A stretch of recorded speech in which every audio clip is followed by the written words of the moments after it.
bawat Pilipino may life goals. Matatag, panatag, at maginhawa ang buhay. Sa karaniwan, ang life goal ay yung nakabibili ng sapat na pangangailangan sa pang-araw-araw. Check. May sapat na ipon para sa sarili, pamilya, at pati sa pag-aaral ng mga bagets. Check na check. Handa at protektado laban sa sakit at mga sakuna. Siyempre, check. Magkaroon ng puhunan upang magtayo o mapalago ang negosyo. Check natin yan. Sariling house and lot at sasakyan. Check lahat yan. Para makamit ang life goals, dapat itong paghandaan at pagplanuhan. Makakatulong rito ang pagkakaroon ng account. Dahil achieve pag may account. Pag may account, mabilis at madali ang mga financial transactions. Diretsong maidideposito ni boss ang sweldo mo sa account. Iwas hold up na. Mas madali pang mag-ipon at mag-budget ng kita. Easy na rin ang pagbabayad sa mga bills, renta sa bahay o amortization sa motor o kotse. Super dali na rin mag-online shopping. Si Mr. o Mrs. ba ay OFW? Si Manang o Kuya na malayo sa pamilya? Mabilis nilang maire-remit ang sustento sa account mo. Para sa mga senior, PWD, solo parent, 4-piece beneficiary, ang ayudang galing sa gobyerno, madali mo nang matatanggap through your account. Pwede ka pang kumuha ng micro-insurance na afford for as low as 50 pesos.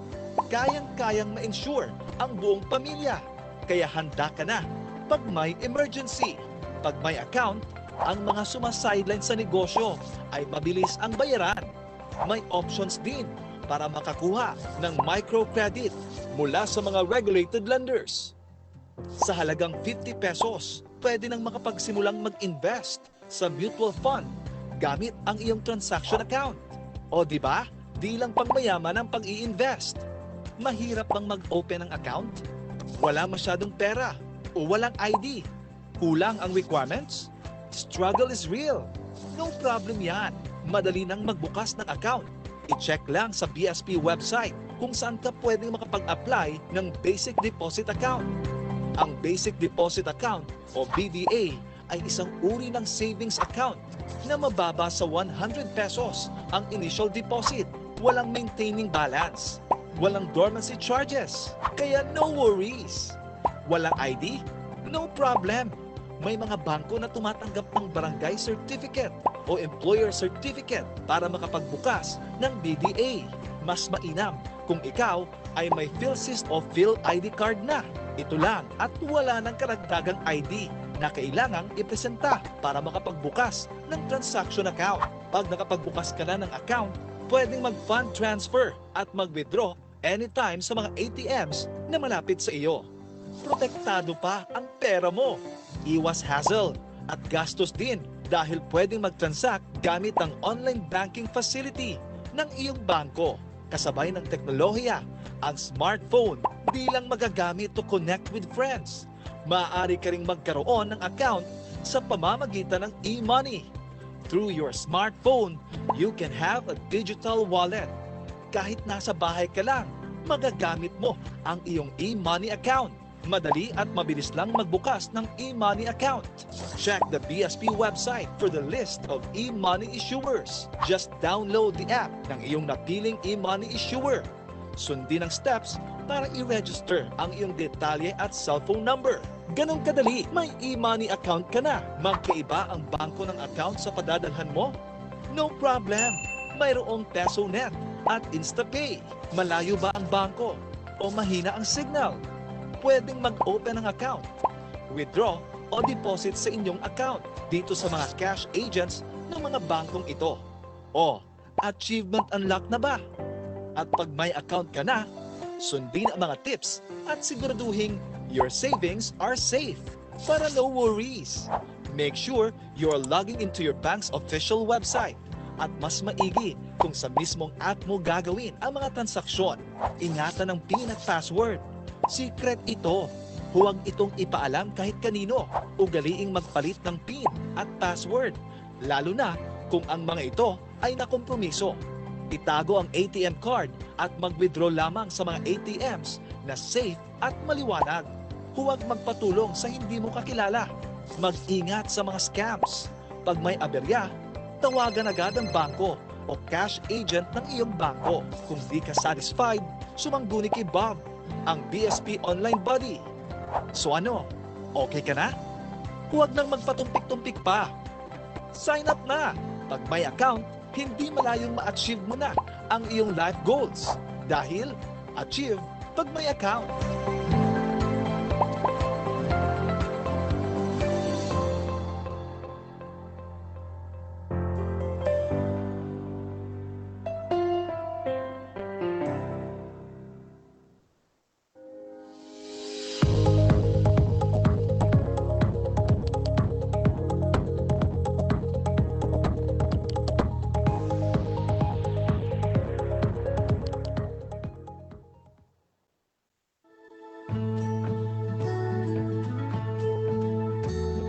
Ako po si Kenneth, na apo ni Lola Mayet. Isa po siyang senior citizen na nakatanggap ng cash assistance mula sa gobyerno.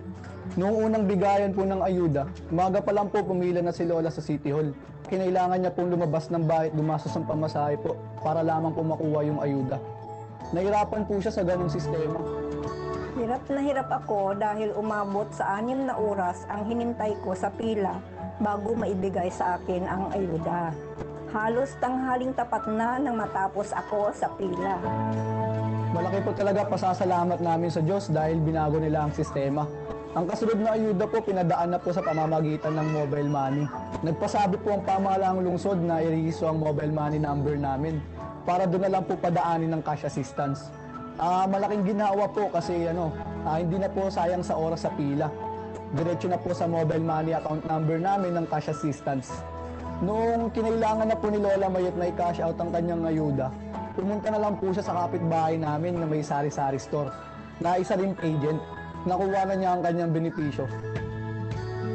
Ako po si Bobby Tibroho, 64 years old. Isa po akong unionista na nagtatrabaho bilang Education, Advocacy at Organizational Development Director. Dahil sa aking trabaho, sinusundan ko ang lahat ng mga makabagong teknolohiya sa finance industry at dahil dito ay isa ako sa mga unang gumamit ng mga payment at e-wallet apps. Napaka-convenient para sa akin ang gumamit ng e-wallet dahil hindi ko na kailangan lumabas ng bahay para pumunta sa mga bayad center at tumanggap at magpadala ng pera. Sa e-wallet, mabilis ko nang nababayaran ang aking mga bills sa tubig, kuryente at sa internet. Pati po yung pagpapadala ng pera para sa mga nangangailangan kong kaibigan ay idinadaan ko na rin sa e-wallet. Pag may gusto akong bilhin, binabayaran ko po online. Hindi ako nahihirapang magbukas ng mga e-wallet accounts ko. Mabilis lang. Nag-download ako ng app, sinunod ko ang instructions, pagkatapos ay pinadala ko ang screenshot ng aking ID at nag-selfie ako para mai-upload ang mga detalye sa online mobile app. Less than 30 minutes ang proseso. Kaya nagamit ko na siya agad. So, no sweat. Ako po si Engineer Don Orido, Presidente ng Philippine Society of Construction Safety Practitioners. Ako po ay 26 years na sa construction industry. Mahalaga po ang magkaroon ng transaction account.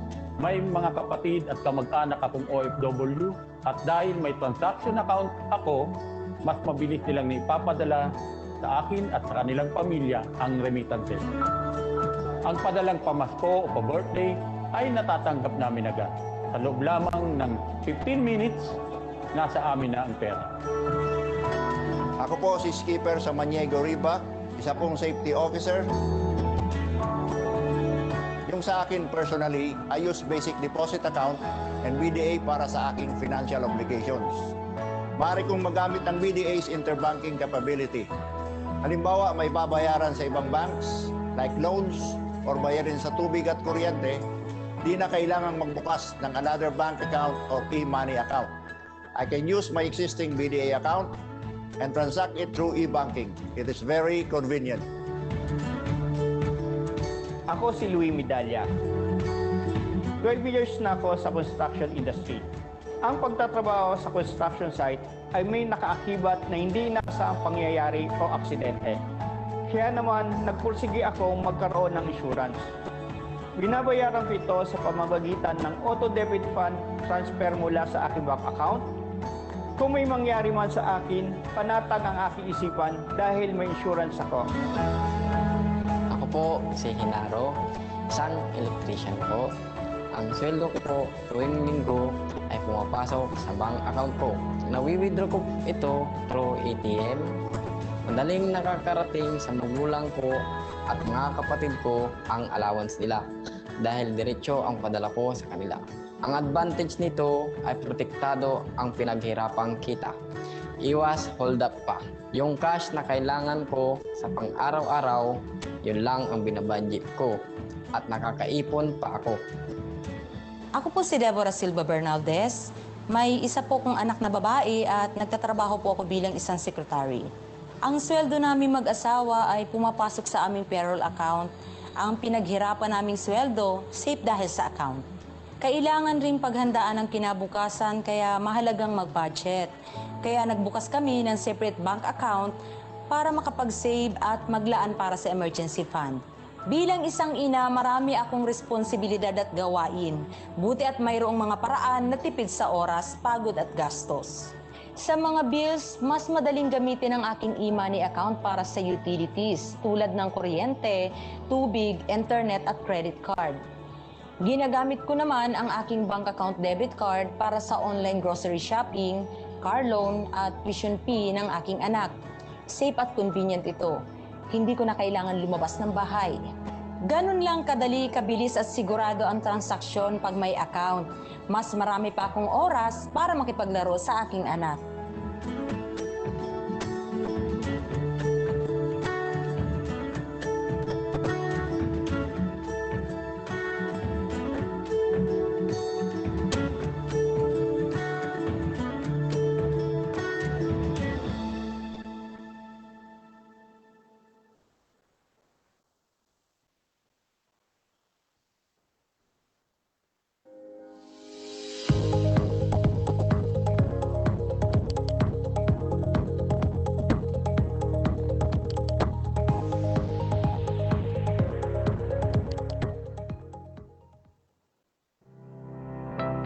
Ang bawat Pilipino may life goals. Matatag, panatag, at maginhawa ang buhay. Sa karaniwan, ang life goal ay yung nakabibili ng sapat na pangangailangan sa pang-araw-araw. Check. May sapat na ipon para sa sarili, pamilya, at pati sa pag-aaral ng mga bagets. Check na check. Handa at protektado laban sa sakit at mga sakuna. Siyempre, check. Magkaroon ng puhunan upang magtayo o mapalago ang negosyo. Check natin yan. Sariling house and lot at sasakyan. Check lahat yan. Para makamit ang life goals, dapat itong paghandaan at pagplanuhan. Makakatulong rito ang pagkakaroon ng account. Dahil achieve pag may account. Pag may account, mabilis at madali ang mga financial transactions. Diretsong maidideposito ni boss ang sweldo mo sa account. Iwas hold up na. Mas madali pang mag-ipon at mag-budget ng kita. Easy na rin ang pagbabayad sa mga bills, renta sa bahay o amortization sa motor o kotse. Super dali na rin mag-online shopping. Si Mr. o Mrs. ba ay OFW? Si Manang o Kuya na malayo sa pamilya? Mabilis nilang maire-remit ang sustento sa account mo. Para sa mga senior, PWD, solo parent, 4-piece beneficiary, ang ayudang galing sa gobyerno, madali mo nang matatanggap through your account. Pwede ka pang kumuha ng micro-insurance na afford for as low as 50 pesos. Kayang-kayang ma-insure ang buong pamilya. Kaya handa ka na pag may emergency. Pag may account, ang mga sumasideline sa negosyo ay mabilis ang bayaran. May options din para makakuha ng microcredit mula sa mga regulated lenders. Sa halagang 50 pesos, pwede nang makapagsimulang mag-invest sa mutual fund gamit ang iyong transaction account. O di ba? Di lang pangmayaman ang pag-i-invest. Mahirap bang mag-open ng account? Wala masyadong pera o walang ID? Kulang ang requirements? Struggle is real. No problem yan. Madali nang magbukas ng account. I-check lang sa BSP website kung saan ka pwedeng makapag-apply ng Basic Deposit Account. Ang Basic Deposit Account o BDA ay isang uri ng savings account na mababa sa 100 pesos ang initial deposit. Walang maintaining balance. Walang dormancy charges. Kaya no worries. Walang ID? No problem. May mga bangko na tumatanggap ng barangay certificate o employer certificate para makapagbukas ng BDA. Mas mainam kung ikaw ay may PhilSys o PhilID card na. Ito lang at wala ng karagdagang ID na kailangang ipresenta para makapagbukas ng transaction account. Pag nakapagbukas ka na ng account, pwedeng mag-fund transfer at mag-withdraw anytime sa mga ATMs na malapit sa iyo. Protektado pa ang pera mo.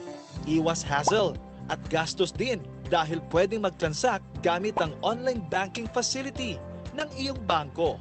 Kasabay ng teknolohiya, ang smartphone di lang magagamit to connect with friends. Maaari ka ring magkaroon ng account sa pamamagitan ng e-money. Through your smartphone, you can have a digital wallet. Kahit nasa bahay ka lang, magagamit mo ang iyong e-money account. Madali at mabilis lang magbukas ng e-money account. Check the BSP website for the list of e-money issuers. Just download the app ng iyong napiling e-money issuer. Sundin ang steps para i-register ang iyong detalye at cellphone number. Ganong kadali, may e-money account ka na. Magkaiba ang bangko ng account sa padadalhan mo? No problem. Mayroong PesoNet at InstaPay. Malayo ba ang bangko o mahina ang signal? Pwedeng mag-open ng account, withdraw o deposit sa inyong account dito sa mga cash agents ng mga bangkong ito. O, achievement unlock na ba? At pag may account ka na, sundin ang mga tips at siguraduhin your savings are safe. Para no worries. Make sure you're logging into your bank's official website at mas maigi kung sa mismong app mo gagawin ang mga transaksyon. Ingatan ang PIN at password. Secret ito. Huwag itong ipaalam kahit kanino. Ugaliing magpalit ng PIN at password. Lalo na kung ang mga ito ay nakompromiso. Itago ang ATM card at mag-withdraw lamang sa mga ATMs na safe at maliwanag. Huwag magpatulong sa hindi mo kakilala. Mag-ingat sa mga scams. Pag may aberya, tawagan agad ang bangko o cash agent ng iyong bangko. Kung di ka satisfied, sumangguni kay Bob, ang BSP online buddy. So ano, okay ka na? Huwag nang magpatumpik-tumpik pa. Sign up na! Pag may account, hindi malayong ma-achieve mo na ang iyong life goals. Dahil, achieve pag may account.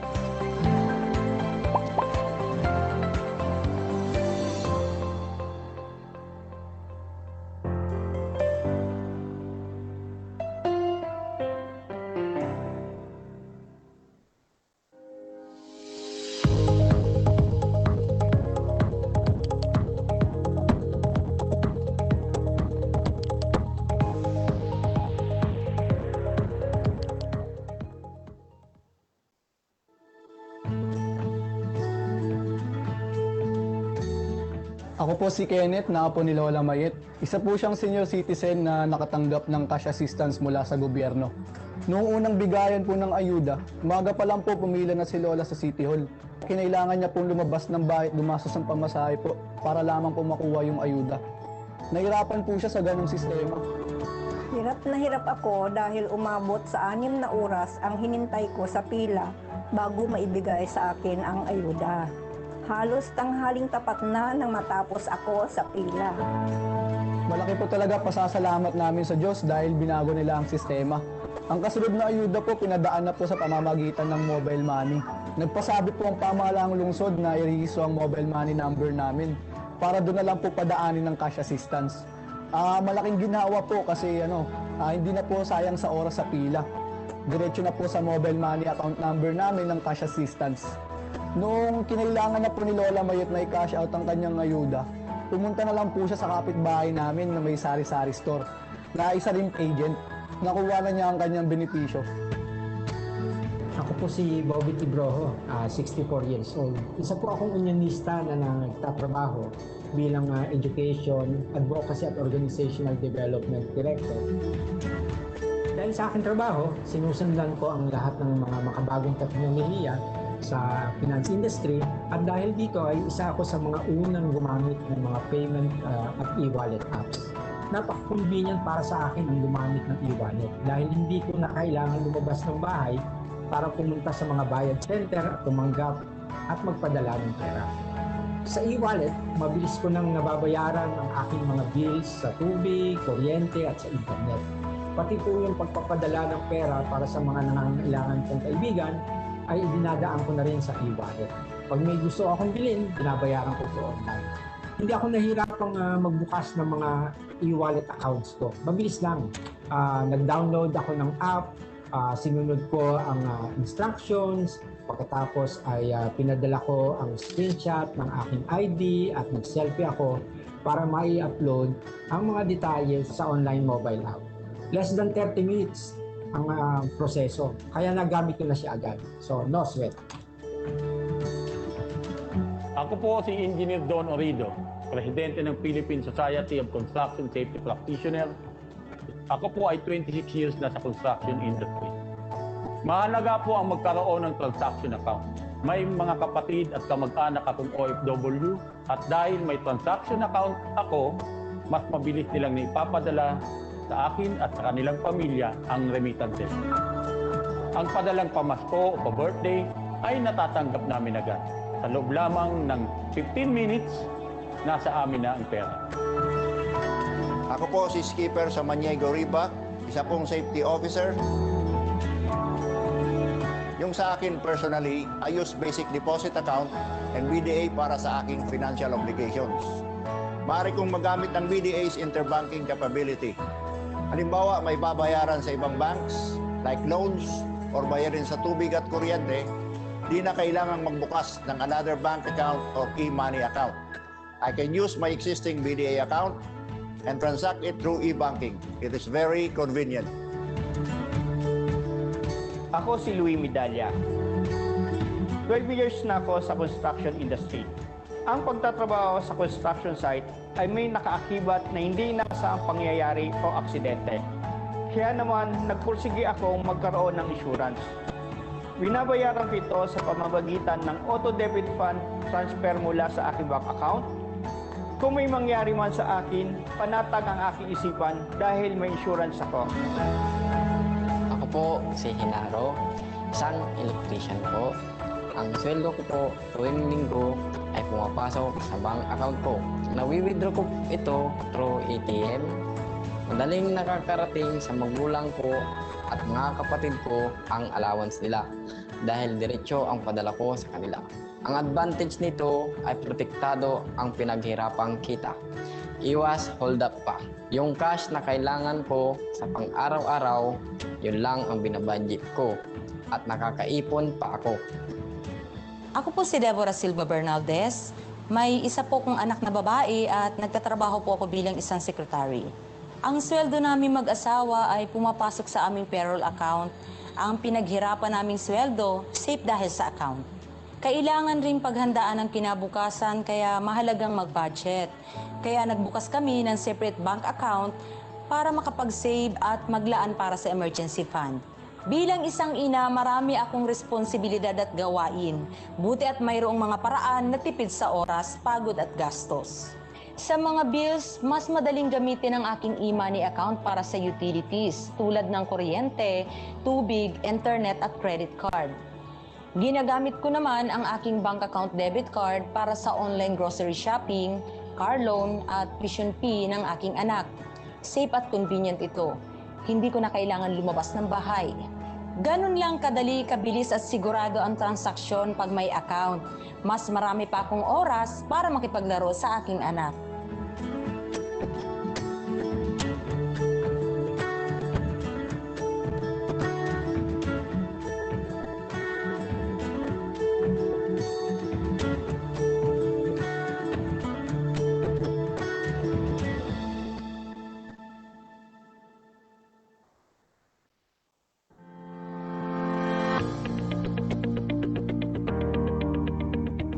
Hi, I am Jay Amatong and I am here at the Fort San Antonio Abad in the middle of the BSP head office here in Manila. Did you know that this site was declared a National Cultural Treasure by the National Museum of the Philippines? It was built in 1584, but was severely damaged by World War II. Following the British occupation, it was rebuilt to improve the defenses of Manila in 1764. Interesting, right? Equally as interesting and historical is the very first 2021 BSP Youth Summit. Ibangon natin ang ekonomiya, i-digital mo na. And you are watching that now. This afternoon, we will be talking about the role of digitalization and how it improves our lives. For example, I am here at the Fort Abad in Manila, but in a snap of a finger, ngayon, nandito na ako sa Governor's Hall ng BSP Head Office, kung saan gaganapin ang Youth Summit natin. By the way, we have 23 regional and branch offices located all over the country, just like the 35,000 young Filipinos who have registered for this event. And wherever you are, you can still attend this event by watching this live stream on Facebook. Ang galing, di ba? Meron din tayong live interpretations in Cebuano and Ilocano. Check the caption of this live stream, then i-click nyo lang kung anong stream ang gusto nyong panoorin.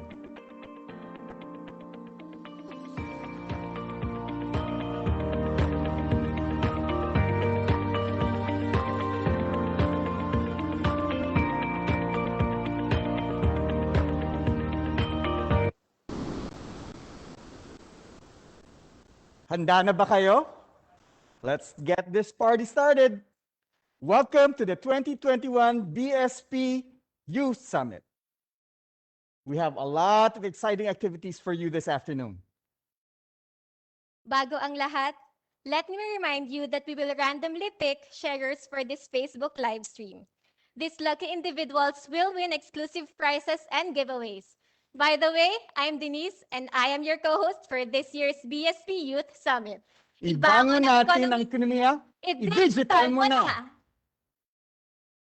And to begin formally with our activities, let us please rise for the Philippine National Anthem.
Bilang isang millennial kagaya ninyo, it is both an honor and an opportunity to be involved with BSP's projects aligned with digital transformation. This afternoon, it is with great pleasure to introduce 3 empowered women leaders in the BSP who made great strides in digitization and financial inclusion.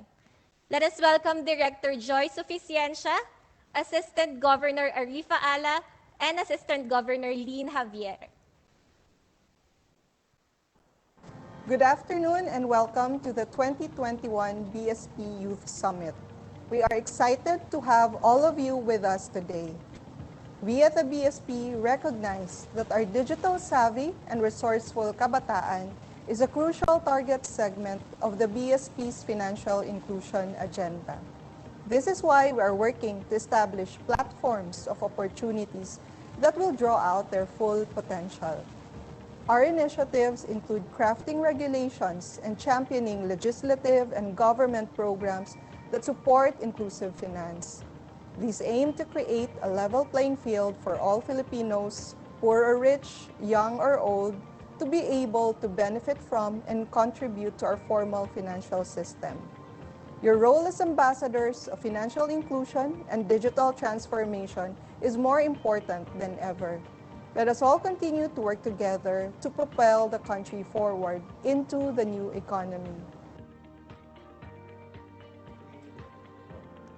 Ladies and gentlemen, it is my pleasure to discuss with you all the BSP's role in promoting financial inclusion and digitalization by establishing an Islamic banking and finance system. We continue to recognize that majority of the Filipino people still do not have formal bank accounts. We also recognize that the Bangsamoro Autonomous Region in Muslim Mindanao continues to be the most unbanked region in the Philippines, and that many of the Muslim Filipinos, particularly those residing in the BARM, choose not to transact with a conventional banking system because the products being offered therein are interest-based, which is not allowed in Islam.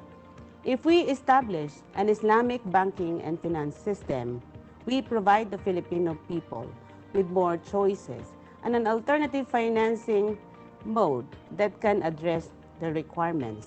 In all of these initiatives, we take advantage of technological innovations and digitalization in trying to hurdle financial inclusion barriers. Financial institutions, including Islamic banks, should take advantage of digitalization in bringing their products and services faster and closer to the Filipino people. Climate change is a serious issue that significantly impacts the youth and future generations. This, along with the pandemic, has affected and will continue to affect the lives and livelihood of Filipinos. In this regard, the BSP adopted the Sustainable Central Banking Program to fulfill its duties as an enabler, mobilizer, and doer in advocating sustainability in the financial system.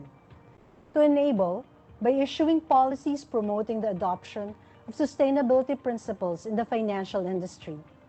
To mobilize, by making sustainability goals a priority agenda. And doing, by likewise embracing and embedding sustainability principles within the Bangko Sentral. To facilitate this, the BSP is currently implementing changes to go digital. The BSP believes that digitalization of the financial industry complements our initiatives in promoting the sustainability agenda. Through a collective effort, digitalization will not only make certain processes more expedient, but also advance our sustainable and inclusive recovery. Ibangon natin ang ekonomiya, i-digital mo na. Maraming salamat, Director Joyce, Assistant Governor Arifa, and Assistant Governor Lynn. These are financial inclusion champions of the Bangko Sentral ng Pilipinas. Now, if you want to post anything on Facebook or Twitter in connection with our BSP Youth Summit, huwag kalimutang gamitin ang ating hashtag 2021BSPYS. Pwede rin kayong mag-comment sa live stream sa FB. Okay, so to give us the event's keynote address, let us give a warm round of applause for our BSP Governor, Benjamin E. Jokno. Sa libu-libong kabataang Pilipino na kasama natin ngayon sa BSP Youth Summit, magandang hapon sa inyong lahat.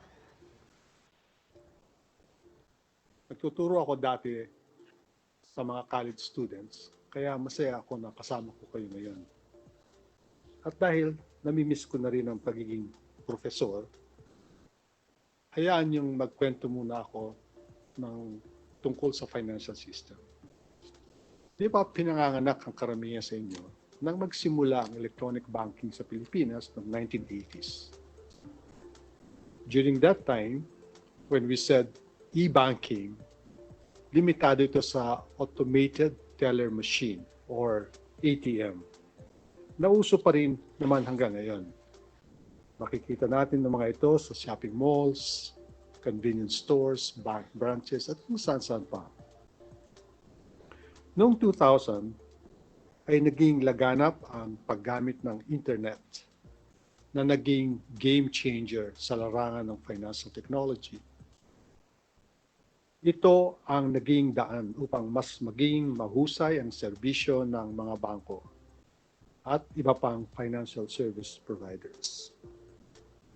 Sa tulong ng internet banking facilities, nagkaroon ng 24/7 access ang mga kliyente ng bangko sa kanilang mga accounts. Maaari na silang mag-fund transfer, magbayad ng bills, mag-apply ng loans, at magsagawa ng iba pang banking transactions. Gamit lamang ang kanilang personal computers at ngayon, pati mobile phones. Isang trivia para sa inyo. Alam niyo bang sa Pilipinas nag-umpisa ang paggamit ng mobile money services?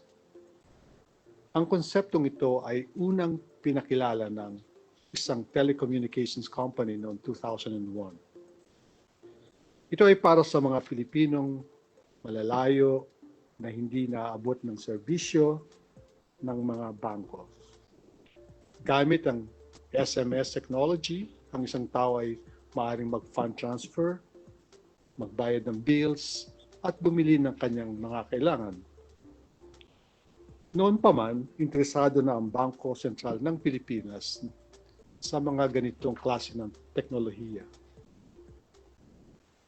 Bilang texting capital of the world, nakita at ginamit natin ang mobile technology upang maabot ang mga kababayan nating nasa malalayong lugar at isali sila sa mga tinatawag nating financially included.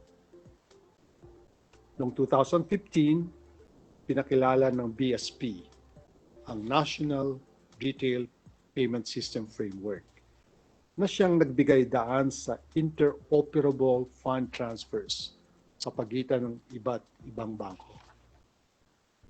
Ito ang dahilan kung bakit nagkaroon tayo ngayon ng tinatawag na automated clearing houses. Ang PesoNet ay ginagamit sa pagta-transfer ng malalaking halaga ng pera, habang ang InstaPay naman ay ginagamit sa real-time transfer ng mas mababang halaga ng pera. Sa panahon ng pandemya, malaki ang naitulong ng PesoNet at InstaPay, lalo na kailangan nating manatili sa loob ng bahay upang maiwasan ang panganib ng COVID-19. Unti-unting natuklasan ng mga Pilipino na posible palang gumawa ng mga financial transactions kahit hindi gumagamit ng aktwal or pisikal na pera. Safe na, convenient pa. Dahil sa digital at online banking, nagawa nating i-monitor ang ating mga bank accounts at mag-transact sa kabila ng mga lockdowns. Sa pamamagitan ng electronic money, nakakapag-add to cart tayo, nakaka-order tayo online ng pagkain, gamot, damit, at kung ano-ano pa. At nai-deliver pa rin right to our doorsteps. Gamit ang mga digital payment channels, may pamahagi rin ng gobyerno ang ayuda sa ating mga kababayan. Marahil ay marami sa inyo ang nakagawa na ng mga digital transaction at naranasan na rin ninyo kung gaano ito ka-convenient o ka-efficient. Sa ngayon, patuloy pa rin ang paggamit ng digital payments sa ating bansa. Nagiging bahagi na ito ng tinatawag nating new economy. May ilang mga layunin ng BSP sa ilalim ng new economy. Kabilang dito ang mga sumusunod. Una, by 2023, at least 50% o kalahati ng kabuuang financial transaction sa bansa ay digital na. At pangalawa, 70% o 7 sa bawat 10 Pilipino na adults ay magkakaroon ng financial accounts.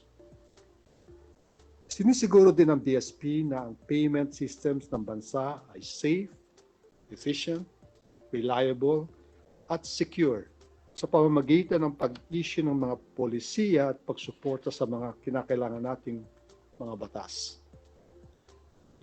Kasama rin dito ang aming ginagawa pagdating sa mga kailangan ng mga consumers. Sa larangan ng payment systems katulad ng interoperable bills, pay at request, to pay facilities at ang QRPH. May ilan na rin siguro sa inyo ang nakasubok bumili ng mga bagay sa convenience store, butika, o shopping mall gamit ang QR code. Patuloy din tayong nakikipagtulungan sa Philippine Payments Management Incorporated upang mas maging reasonable ang mga fees sa paggamit ng mga digital payment systems at mas magkaroon ng mga innovative payments related products and services. Pagdating naman sa digital infrastructure, sinusuportahan ng BSP ang Philippine Statistics Authority sa pag-imprenta ng ating ID, national ID, na tinatawag natin na Philippine Identification System or PhilSys. Umaasa tayo na sa tulong ng PhilSys, magiging mas madali ang pagbukas ng bank accounts at mababawasan ang requirements sa mga nag-a-apply sa trabaho. Mahalaga rin para sa amin sa BSP ang financial education. Kaya naman, nariyan ang PSolid, ang ating Facebook page na gagabay sa ating personal finances. Pinakikilala rin namin ngayon ang kaibigan ni PSolid na si Ecolid, na siyang tutulong sa inyong mas maintindihan ang mga komplikadong konseptos sa economics. Sina PSolid at Ecolid ay nariyan upang tulungan tayong mas maintindihan ang epekto ng bawat economic and financial decision na gagawin natin.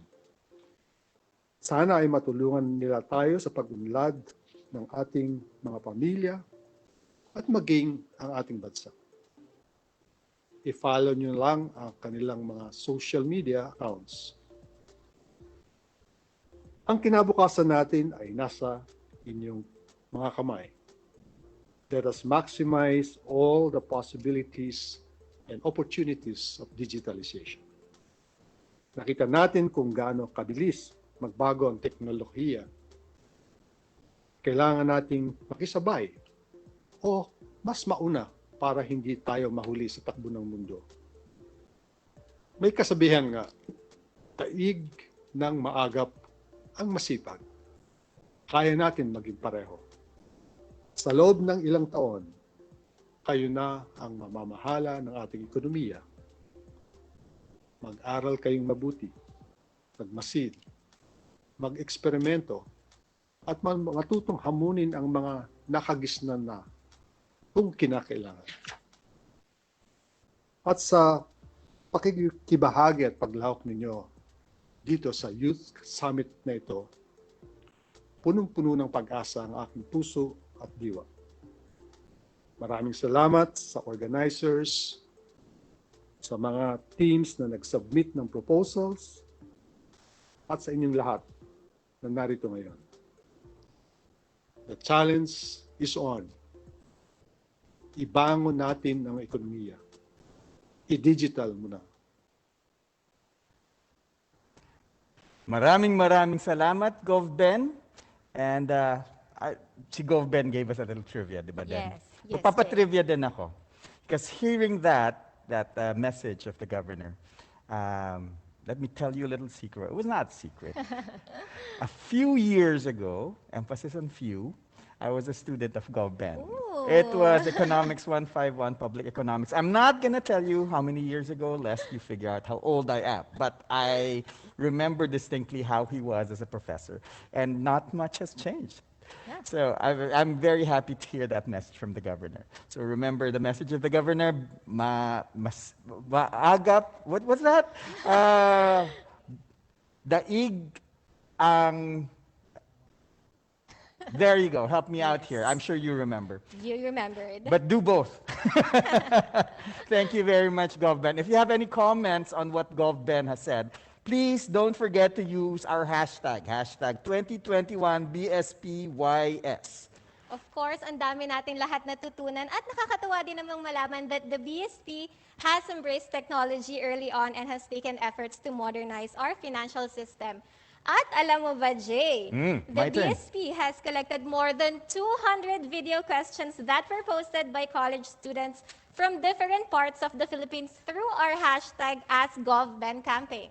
We have selected a few to be featured and answered by GovBen personally in today's program. You want to see what these questions are? Let's watch this.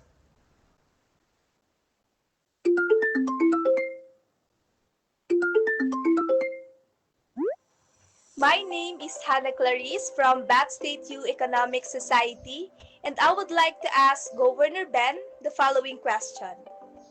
In the midst of pandemic, what is the significant role of Bangko Sentral ng Pilipinas in our economy and country as a whole? Thank you. Thank you for your question, Hannah. At all times, but especially during times of crisis, having a stable financial system that supports production activities and consumption is crucial. The COVID-19 pandemic has heightened the BSP's role in preserving the stability of the Philippine economy and the financial system. First, it extended short-term loans to the national government to help the national government finance its COVID-related activities. Second, it directed banks to extend grace periods for loan payments to provide relief to borrowers from March 8, 2020 to December 31, 2021. Third, it temporarily relaxed certain regulatory requirements for banks, so they in turn can manage the impact of the pandemic and this allowed banks rather to be more capable of extending loans to their customers at a critical time. Fourth, the BSP cut its own policy rate to record lows, thereby influencing banks to cut interest rates they charge their customers. Fifth, BSP reduced the reserve requirement, that proportion of deposits that banks are supposed to keep as reserves, so banks have more available funds for lending. In sum, we have released 2.2 trillion pesos into the financial system. Hi, my name is Josh from the University of Asia and the Pacific, and I'd like to ask GovBen the following question. What is the rationale for imposing the limit of 5 digital banking licenses annually? Does this outweigh the benefits of faster growth and increased competition that would be beneficial for consumers? Thank you. Good question, Josh. The BSP needs to strike a balance between promoting an enabling environment for financial innovations on one hand and ensuring safety and soundness of individual financial institutions and the entire system, as well as protection of consumers on the other hand. The limit on digital banking licenses allows the BSP to assess the financial performance of digital banks, their impact to existing banks and the banking system, and their effectiveness in achieving the BSP's financial inclusion goals. That said, the limit on digital banking licenses can be modified or lifted by the Monetary Board as new evidence become available. My name is Jessa May Migrino from Region 7 Federation of Junior Philippine Institute of Accountants, and I would like to ask GovBen the following questions. How would the establishment of the Digital Payments Transformation Roadmap for 2020 to 2023 help strengthen our economy? What are the efforts being done in order to improve the digital financial literacy, especially in rural areas? Hi, Jessa. The BSP's Digital Payments Transformation Roadmap 2020 to 2023 sets out our initiatives and strategies for achieving an efficient, safe, and inclusive payments ecosystem.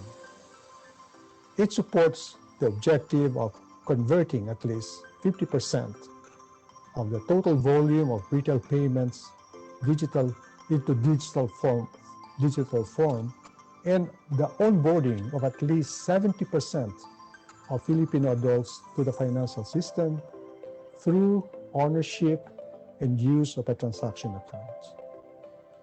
The BSP is working closely with development partners in identifying and providing strategic support in the form of technical assistance and technology transfers, or technology matching grants rather, to improve financial services for rural communities and other unserved sectors.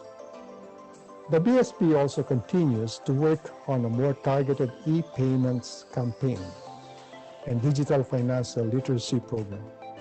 Hi, I'm John Curtin Ibibo and I'm from the Polytechnic University of the Philippines, Manila, under the College of Accountancy and Finance. I would like to ask Ben about the following question. How can the national ID system contribute to digital transactions? Further, can the Philippine identification system reach people in native communities? Thank you and God bless. Thanks for the question, John. One of the reasons why many people do not have bank accounts is the lack of proper IDs. With the national ID, we make it easier for people to open digital or non-digital financial accounts. This will unlock many financial opportunities for a vast majority of Filipinos. Having a proper financial account gives them access to credit, investments, and other financial services. With a Philippine ID system, everyone, rich and poor, those in urban centers and rural communities, young and old, will be accounted for. Hello, my name is Odyssey Abuol from Ateneo de Davao University and a member of Pigla Sopat. And I would like to ask Governor Ben Jokno the following question. Governor Ben, is it possible for the Bangko Sentral to issue CBDCs or central bank digital currencies as soon as possible, given that we're projecting a more digital economy in the next following years? Hi, Odyssey. Like many central banks in the world, the BSP is closely monitoring developments that involve the issuance and use of privately issued or CBDCs. Results of the recent BSP study on CBDC indicate that at this point, the BSP needs to continue its research on the subject. It needs strengthened capacity building of its own staff, and it needs to establish networks and partnerships with other central banks and institutions that are undertaking similar studies. These activities are essential in fostering greater understanding of the operational issues, challenges, and the technology behind CBDCs. That said, BSP is not keen in issuing its own CBDC anytime soon. Let me assure the public that any future policy decision by the BSP on the issuance of CBDC shall be aligned with its policies as overseer of the country's national payment system, as well as emerging developments on CBDC. Jay, sobrang interesting at informative nitong segment na to, don't you think? Ang galing nila magtanong, Ang no? galing nilang lahat. When you were a student, did you ask such interesting questions? Let's not talk about it here. Okay, so we want to thank everyone, especially our college students, for using our hashtag AskGovBen to personally interact and connect with our BSP governor. Kagaya ng sabi namin kanina, these are only few of the questions that we received. So if you want to see all the questions, we have that posted on our Facebook page. Kaya, again, we're happy to hear from you. And if you would like to comment or have questions, please use the hashtag 2021BSPYS. Again, thank you very much for those who posted their questions. The posters of the videos we feature today will be receiving prizes and giveaways. Speaking of prizes and giveaways, di ba sabi nila, the Yes. more entries you send, the more chances of winning. More chances of winning. So, being the Bangko Sentral ng Pilipinas Anniversary Month, we have we give you an opportunity to get more prizes if you visit our BSP Anniversary microsite. If you would like to do that, you can visit us at www.bsp.gov.ph/sites/bsp@28. So everyone who's watching right now, you can check it out after this live stream. And of course, if you want to share your inputs, your comments, any suggestions, you can use our hashtag for this year's event, 2021 BSPYS. At maaari rin kayong mag-comment down sa ating live stream ngayon. Alam nyo, I'm sure you've heard it over the past few messages that you've heard in this live stream, that recurring themes are digitalization and financial inclusion. Why this is important, together with a well-functioning and safe payment and cash ecosystem, we would like to hear next.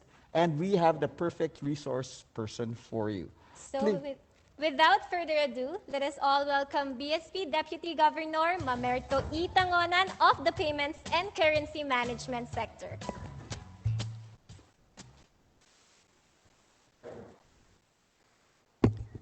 Governor Benjamin E. Diokno, Secretary Carl Kendrick Chua, distinguished colleagues from the BSP, dear students and guests, good afternoon.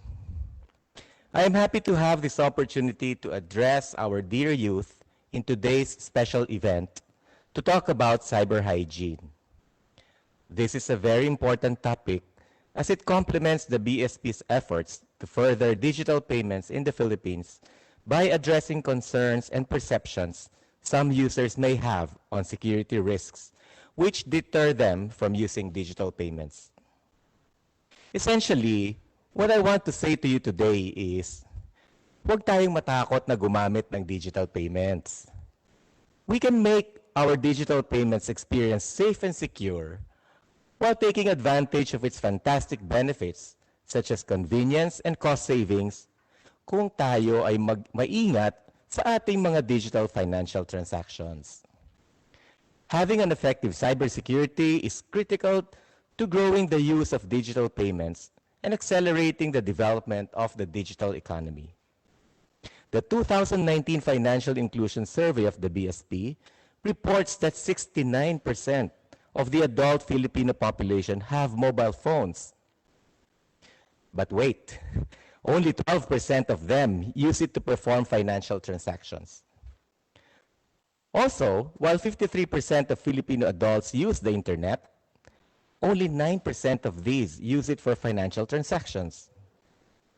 Based on the same survey, one of the main reasons behind the non-use of mobile phones for financial transactions, that's actually the second from the top reason, is the lack of trust in digital transactions. Thus, the BSP implemented a digital literacy program as part of our financial education advocacy aimed at increasing public trust and confidence in the digital finance ecosystem and encouraging massive usage of digital financial services by consumers across all sectors, individuals, corporations, businesses, and even government institutions.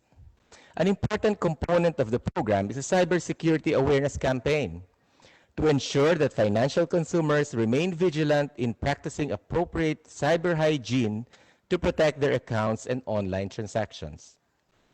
Apart from social media-based communication campaigns, the BSP also works with strategic partners to deliver key messages on cyber hygiene. This afternoon, I would like to share with you these important messages to help counter vulnerabilities to scams and frauds and to ensure positive experience and outcomes when doing digital financial transactions. Importante para sa amin sa BSP ang inyong positive experience and outcomes dahil dito natin tunay na makikita at mapapatunayan ang kahalagahan ng digital payments. So first, I will talk about some simple but important considerations that can help us have a good user experience when making digital payments transactions. Then I want to highlight that cyber hygiene is a shared responsibility among the financial institutions, the regulator, that's us, and the users, that's you. As users, I will share with you cyber hygiene practices so we can avoid being victimized by online fraud. For awareness, I will also be talking about the more common types of online scams. Lastly, I will discuss what you can do in case you are faced with issues on your digital payments transactions.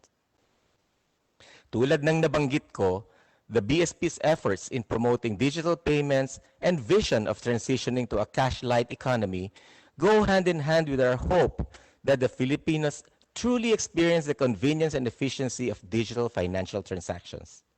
To this end, there are certain considerations that we hope you can keep in mind to safeguard a positive experience in digital payments. One crucial consideration is to use only reputable and trusted payment service providers, or PSPs. If your PSP is a bank or e-money issuer, or EMI, these must be licensed by the BSP. Ang EMIs, katulad ng bangko, ay kinakailangan na may lisensya galing sa BSP. We caution you against dealing with entities that claim to be EMI but have no license from the BSP, because if you encounter any problems in your engagement with these unlicensed entities, the BSP may be constrained from extending assistance. Para makasiguro, pwede ninyo tignan ang listahan ng EMIs na may lisensya galing sa BSP. We have this list posted in the BSP website. Another consideration when doing digital financial transactions is to make sure that your internet connection is secure. Hanggat maaari, iwasan natin na gumamit ng public computers or public Wi-Fi. Kung kailangan talaga na gumamit ng public Wi-Fi, consider setting up a virtual private network or VPN software, which will prevent hackers from intercepting information that you send over a network. Lagi din nating i-check kung maayos ang internet connection para tuloy-tuloy ang ating transaksyon.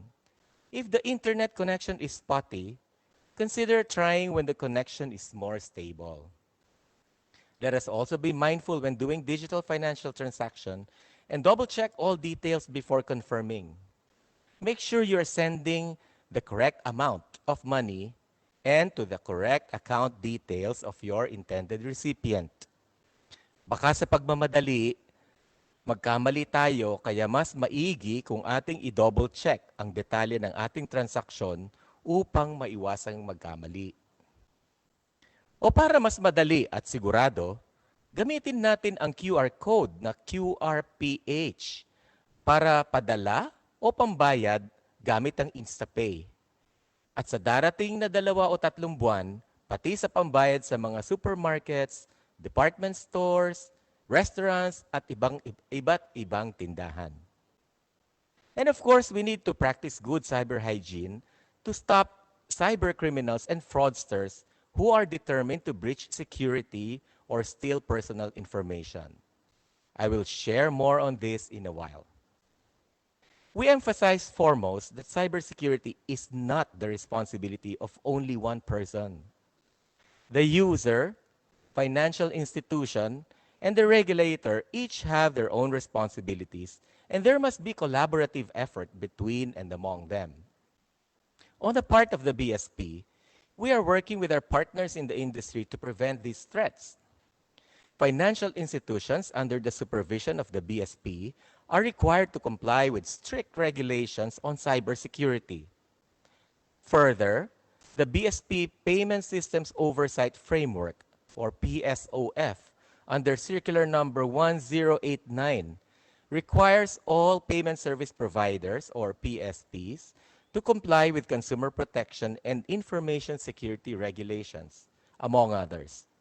Non-compliant PSPs can be penalized.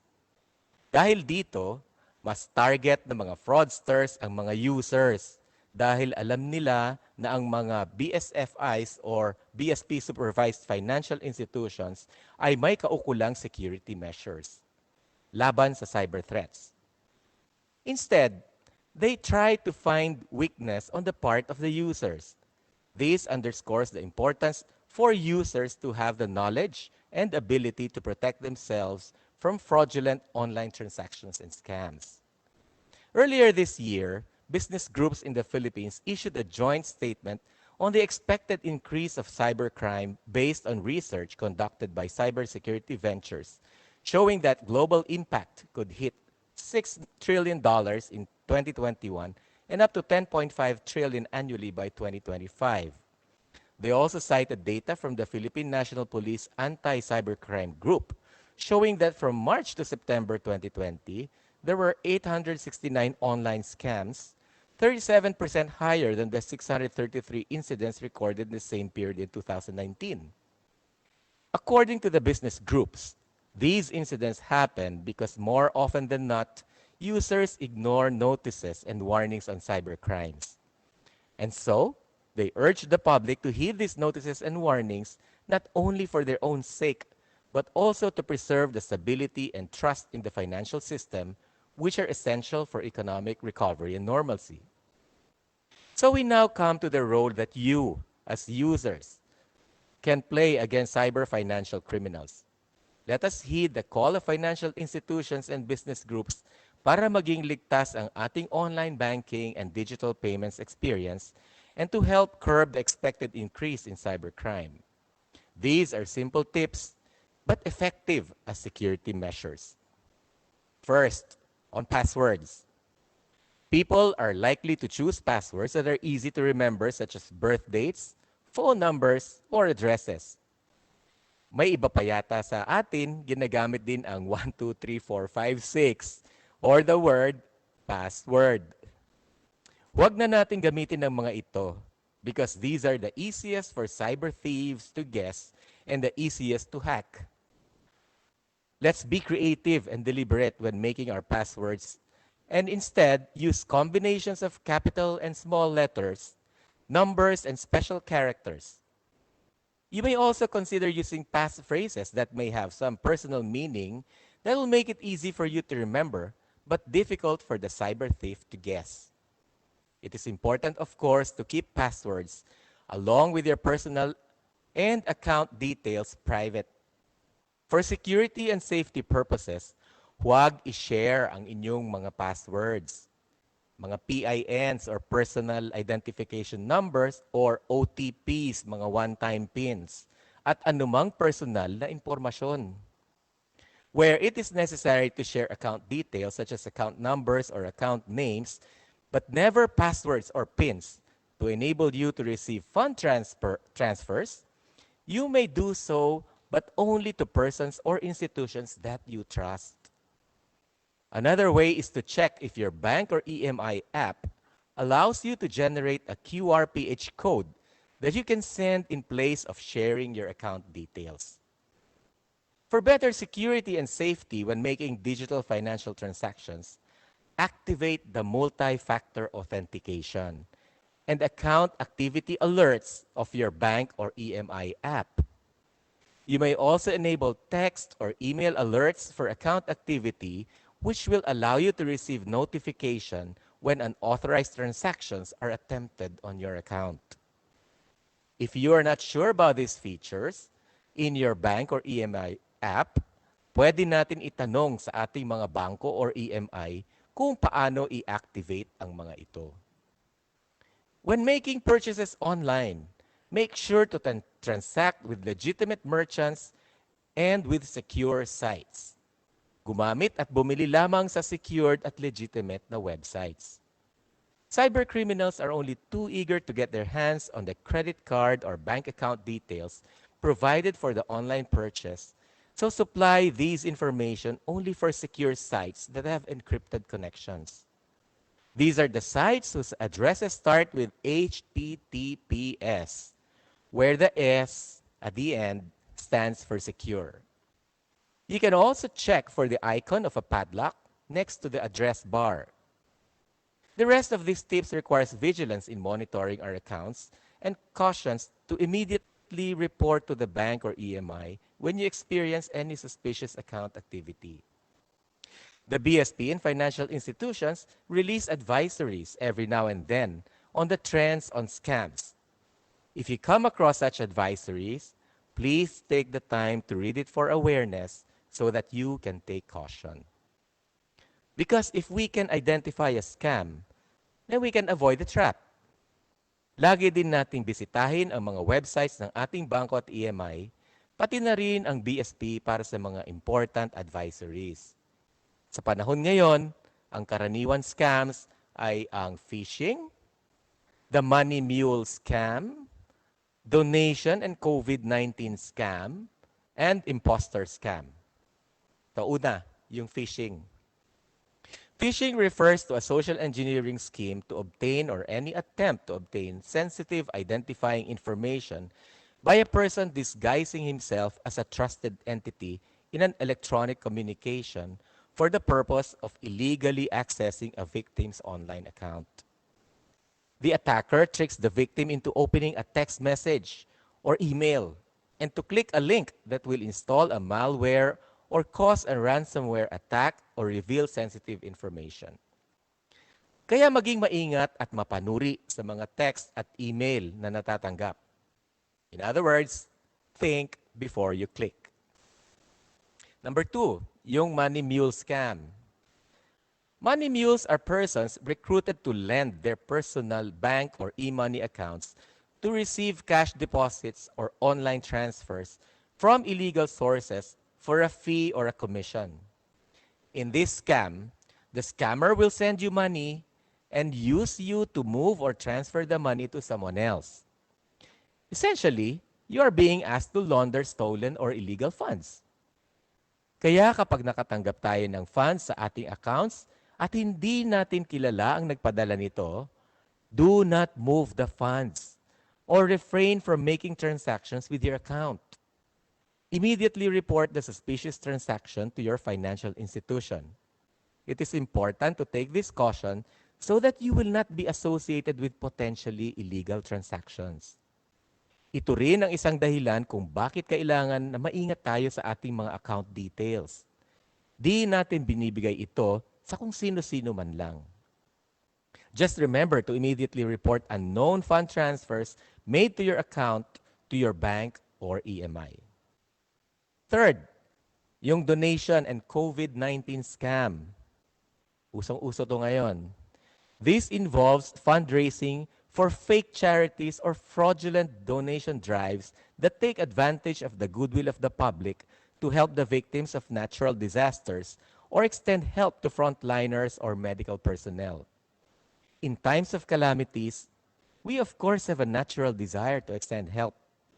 Para makasiguro na ang tulong na binibigay natin ay mapunta sa mga talagang nangangailangan, we must be vigilant and conduct some background check or verification to ensure that the soliciting person or entity is from a government agency or from a legitimate charitable organization, or that the solicitation is legitimate and truly intended for the victims of the calamity.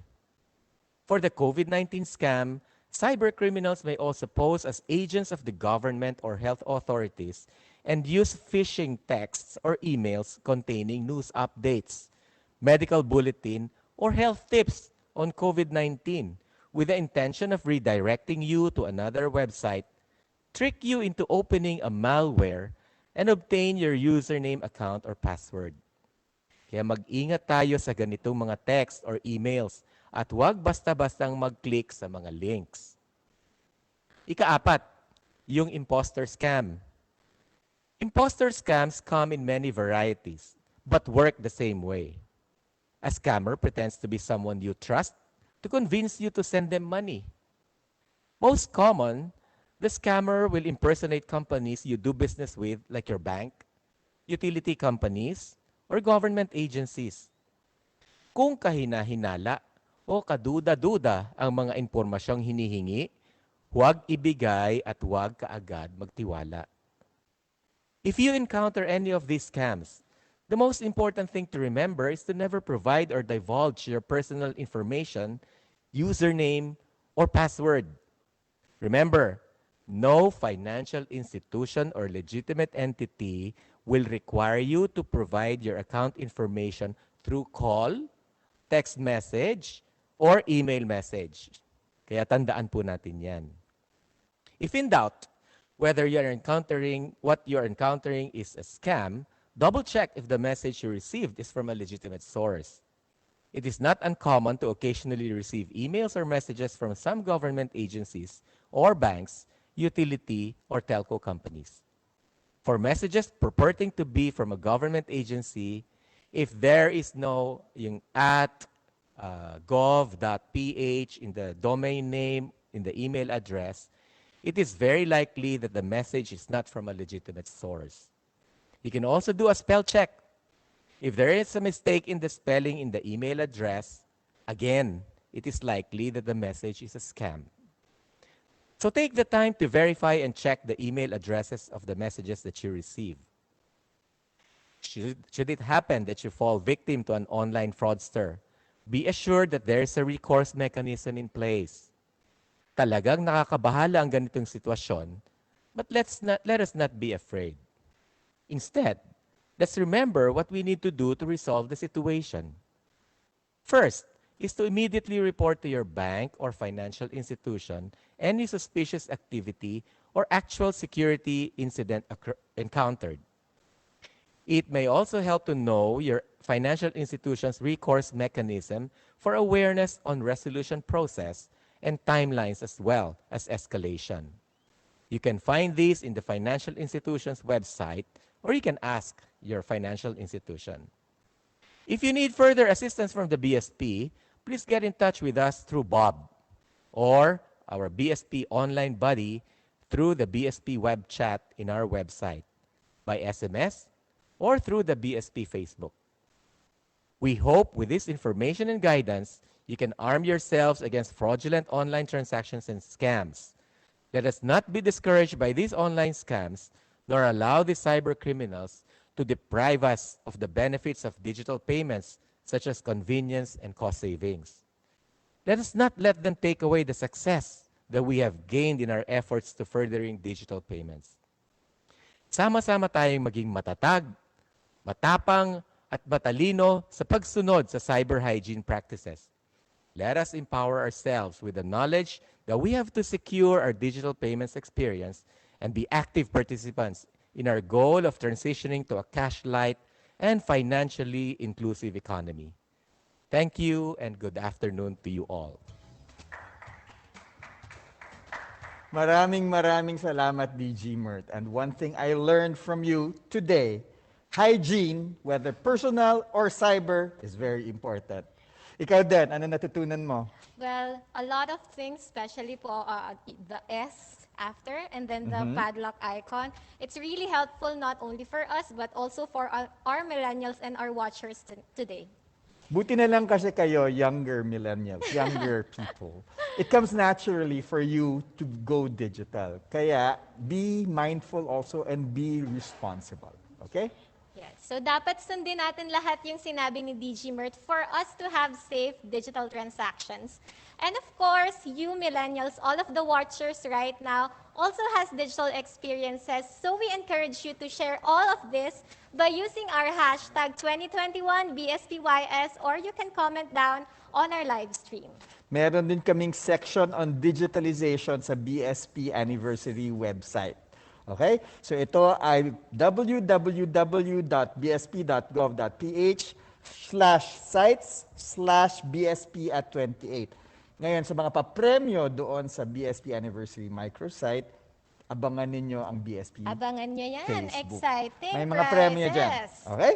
Okay, so for the next part of our program, we have invited campus media organizations and the BSP's press corps to join us in a press conference. Again, let us welcome back DG Mert.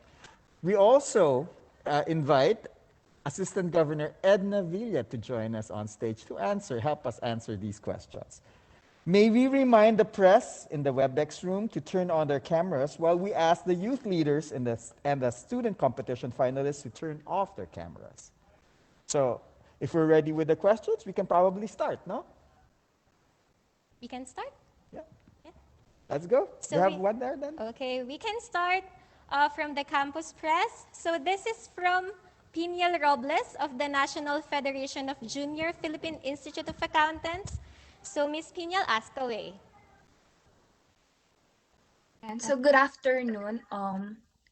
As we shift into a new normal wherein business and financial transactions are carried out through technological means, what role will BSP's digitalization efforts play in rebuilding our economy post-pandemic? Furthermore, what are the BSP's concrete plans in countering hindrances such as unstable internet connection and lack of digital resources?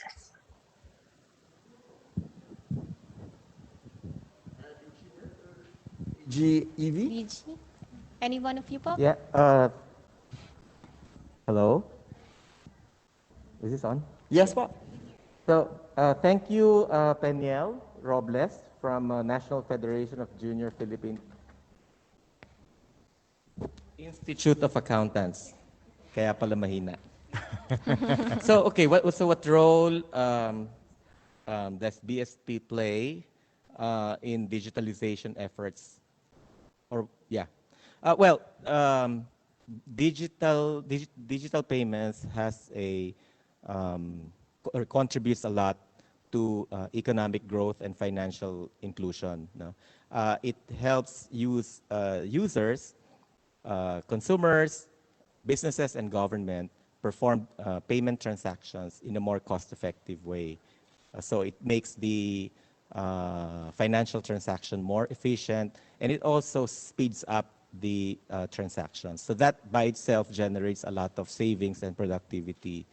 And second, digital payments enable new business models to be successful in the market. So, for example,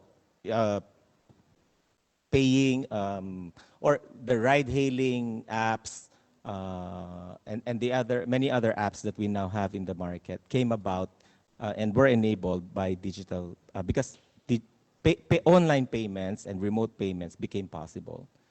So, and of course, when there are more people who open accounts or use their accounts because digital payments make it convenient to own and use one, then people now keep their money in their bank or EMI accounts, and that in turn can be used to fund capital for more productive use of the funds, like lending them to businesses who can multiply or make the wealth grow, and of course that wealth would find its way back to the market.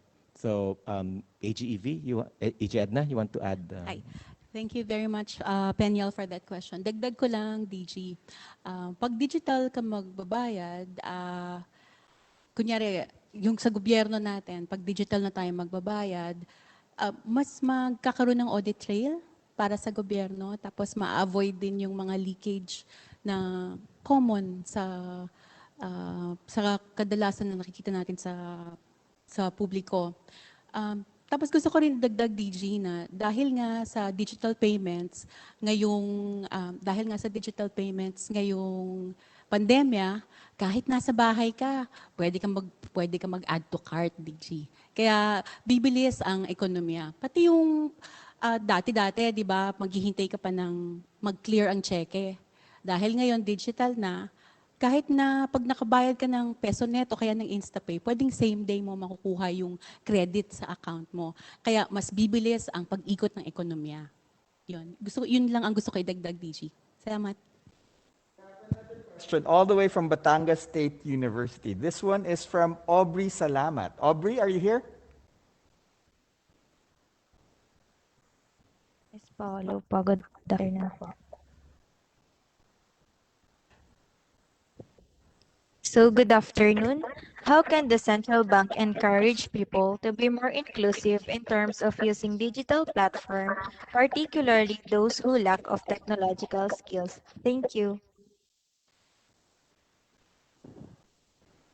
Okay, salamat sa tanong. Thank you very much, Aubrey. Ang tanong mo, how can the central bank encourage people to be more inclusive in terms of using digital platforms, particularly those who lack technological skills? Na-explain yan kanina ni DG. Marami kaming mga consumer awareness programs na ini-instill sa BSP. Alam nyo, 69% ng adults sa Pilipinas merong mobile phone. 53% gumagamit ng internet. Pero napaka-konti lang na portion ng dalawang bagay na yon ang actually gumagamit ng digital payments. Kaya kailangan pa nating palawigin ang pagkakaalam ng mga tao tungkol sa tungkol sa digital payments. Sa isang survey na na-conduct ng BSP, ang nakita namin ay isa sa bagay kung bakit hindi nagdi-digital payments ang mga adults at ang mga kabataan katulad ninyo ay ang kakulangan ng awareness sa process, kakulangan ng awareness na kung saan ito gagawin. Kaya isa yan sa mga programa ng BSP. Siguro isa pang dahilan kung bakit kaunti lang ang gumagamit ng digital payments ngayon or hindi pa ganun karami ang gumagamit ng digital payments ngayon ay ang ang kulang ang pagtitiwala sa sistema. So isa din yan sa mga gustong ipahiwatig ng BSP sa mga young adults na katulad ninyo. Sabi nga ni DG Mart kanina doon sa kanyang presentation, kailangan nating magtiwala sa sistema because meron namang mga processes that are in place to enhance the trustworthiness of digital payments in the Philippines. DG?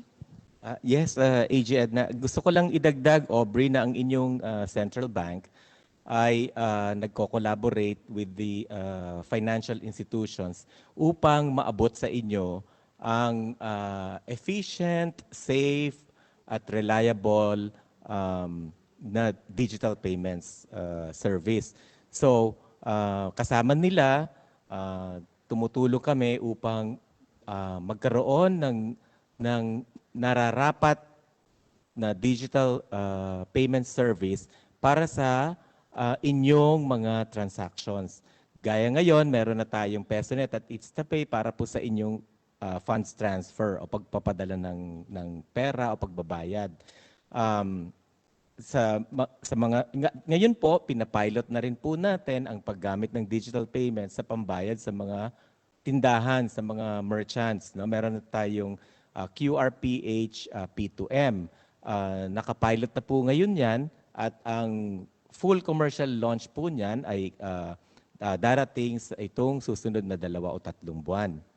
At magkakaroon din tayo nung sinabi din ni Gov. Ben kanina, yung interoperable digital bills payment para inyo pong magamit ang digital payment sa pagbayad ng inyong power, water, telco at iba pang mga bills na ng mga services na inyo pong ginagamit. So, kami po sa inyo pong central bank, we make sure that the services are delivered to you efficiently and conveniently. So we maintain a competitive environment, an inclusive environment na kung sino man ang makakapag-provide sa inyo ng magandang serbisyo at sa mababang halaga ay maaaring mag-offer nitong mga digital payment services para sa inyo. Now, doon naman sa ating demand side interventions, nakwento na ni AG Ed na kanina yung na ang inyong BSP ay nagko-conduct ng parang consumer awareness campaigns, ano po, yung ating mga pisolit upang maparating pa sa nakararami nating mga kababayan ang advantages at benefits ng paggamit ng digital payments upang maengganyo ang ating mga tao na mag-open ng account, bank or e-money account at gumamit na ng digital payments. Thank you. Another question will come from Ms. Regine May Regalado of the Palawan State University. Ms. Regine, you can ask now.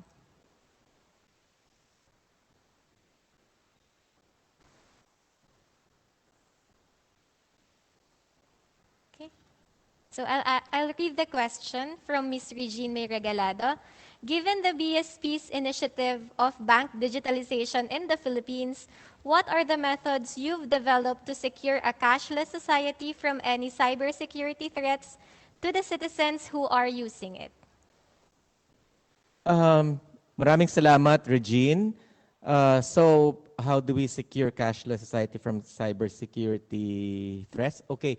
Ang inyo pong central bank ay nagpatupad po ng policy at regulation po na nauukol sa cyber resilience framework. Ito po ay naaayon sa global standards tulad po ng NIST sa Estados Unidos at pati na rin po ng Bank for International Settlements. So, amin pong minomonitor ang pag-comply dito ng ating mga financial institutions para po masiguro na ang atin pong financial system at digital payment services ay secure po at inyo pong magagamit with confidence at comfort na safe po tayo from cyber security threats. We have a question here from Bren Carl Talita. He's from the Junior Philippine Economic Society. Uy, member ako nito dati. So, Bren Carl, what's your question? Hello, good afternoon. All right. How significant is the money digitalization initiative at this point in time? Thank you.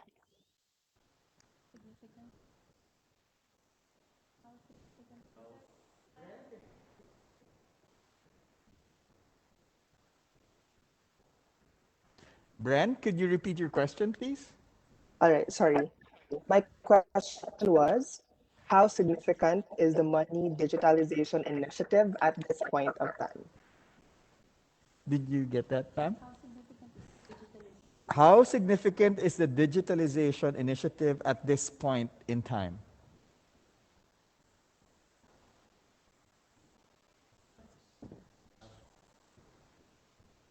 How significant? I suppose it's about the reach or what are the milestones we have attained already? Well, digital payments po is very significant as ever, no po. Because in the 2019 BSP Financial Inclusion Survey conducted, it reported that 85% of Filipinos use digital payments. So it is the financial service that is most widely used by the people. So that is where we can make the most impact, no po. So kaya importante po na gawin po nating efficient 'yon at ligtas at naasahan nang sa gayon po ay talagang magamit natin siya effectively sa atin pong mga financial transactions. Would you like to add anything, AG Edna? Dagdag ko lang, kaya nga ang goal ng BSP ay ma-achieve natin na ang digitalization ng financial transactions by 2023 would be 50%. Isa pa ring goal ng BSP ay that 70% ng Filipino adults will have bank accounts para naka-onboard na yung mga individuals at that time. So, madami kasing benefits ng digitalization at gusto natin talaga lumawak pa ang reach ng paggamit nito sa ating bansa. Mert and Assistant Governor Evie. So this is the last question from Ms. Mika Santa Teresa of Oikonomos Nexus of PUP. Indeed, this movement is not exclusive for urban and modernized cities, but how about those communities who lack strong internet connection, even electricity? What is your plan with them? Ang BSP po ay we support efforts of the other branches of government to bring digital connectivity even to what we now say as remote areas or areas outside urban areas. So nandyan po yung pag-support namin sa executive order upang magamit po yung or maliberate yun pong satellite communications upang magamit ito to deliver internet services. No po? Opo, satellites. At pangalawa, sumusuporta din po ang BSP sa bill na nasa Kongreso na open access to data platform kung saan ina-advocate ng bill na yung mga magpo-provide ng internet services may not necessarily be franchised telco companies. Gusto ko lang idagdag, DG, hindi, while ideal talaga na lahat tayo magkaroon ng internet connection, sa data natin ngayon, hindi naman lahat, katulad ng sinabi ko kanina at present ni DG, hindi naman lahat ng may access sa internet, ginagamit ito for financial transactions. So, again, ang kailangan mas maraming makaalam. Kaya ang mga summit katulad nito na nakaka-reach sa mga kabataan na katulad ninyo, napaka-importante. So lahat ng mga na-learn ninyo sa hapon na ito, please, pakishare ninyo doon sa mga iba nyo, mga kaklase, kapitbahay, mga magulang ninyo, lahat ng hindi pa gumagamit ng digital. Kasi sabi nga, ang theme natin, di ba? Ibangon natin ang ekonomiya, digital mo na. Di ba, DG? Yes, AG Edna. We second that motion. Yes. We have 3 more questions from the press corps this time, and we're hoping that DG Mert and Assistant Governor Edna can answer very quickly these questions. First one is from Licha Pongyan of Manila Bulletin. Would you advocate for 100% shift to e-payments, or would you prefer to leave a portion, maybe 20%, of payment transactions still done in physical cash? Well, of course, we are trying to transition the economy from cash heavy to cash light, no? As Governor Ben mentioned earlier. So in that vision, it doesn't totally eliminate the use of cash. So for us, whatever is, let's say, appropriate or more convenient for our people to use in specific use cases or payments transactions, we will support that. But then, of course, we want to see most of that be done using digital payments. Again, because of the economic benefits and advantages that we have already mentioned. No? Now, the story with coins may be different. No? Kasi yon, we would, well, in the long term, we would really want to be in a coinless state, no? So, iyon, pwedeng totally ma-transition out of, or we transition totally out of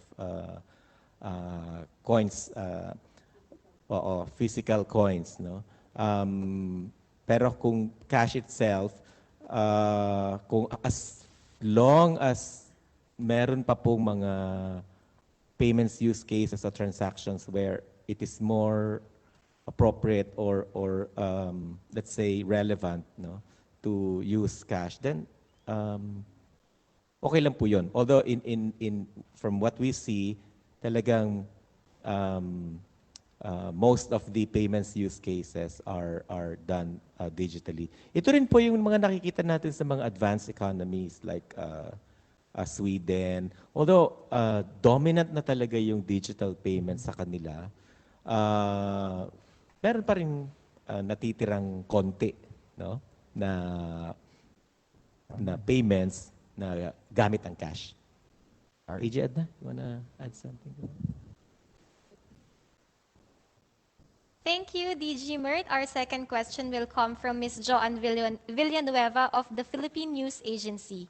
What's the latest share of digital payments to total payment transactions in the Philippines? Is the BSP's target for digital payment transactions already achieved? If not, what remains the challenge to achieving this and how could this be addressed? So, Joanne, thank you for that question. You wanted to find out the latest share of digital payments to total payments. Okay. From the latest survey, preliminary survey that we did on using the BTCA methodology, which has been enhanced by our own processes in the BSP, the percent of financial transactions that are now digital is roughly 17-18%. So that's very close already to our 20% goal for 2020. And we have a ways to go to the 50%.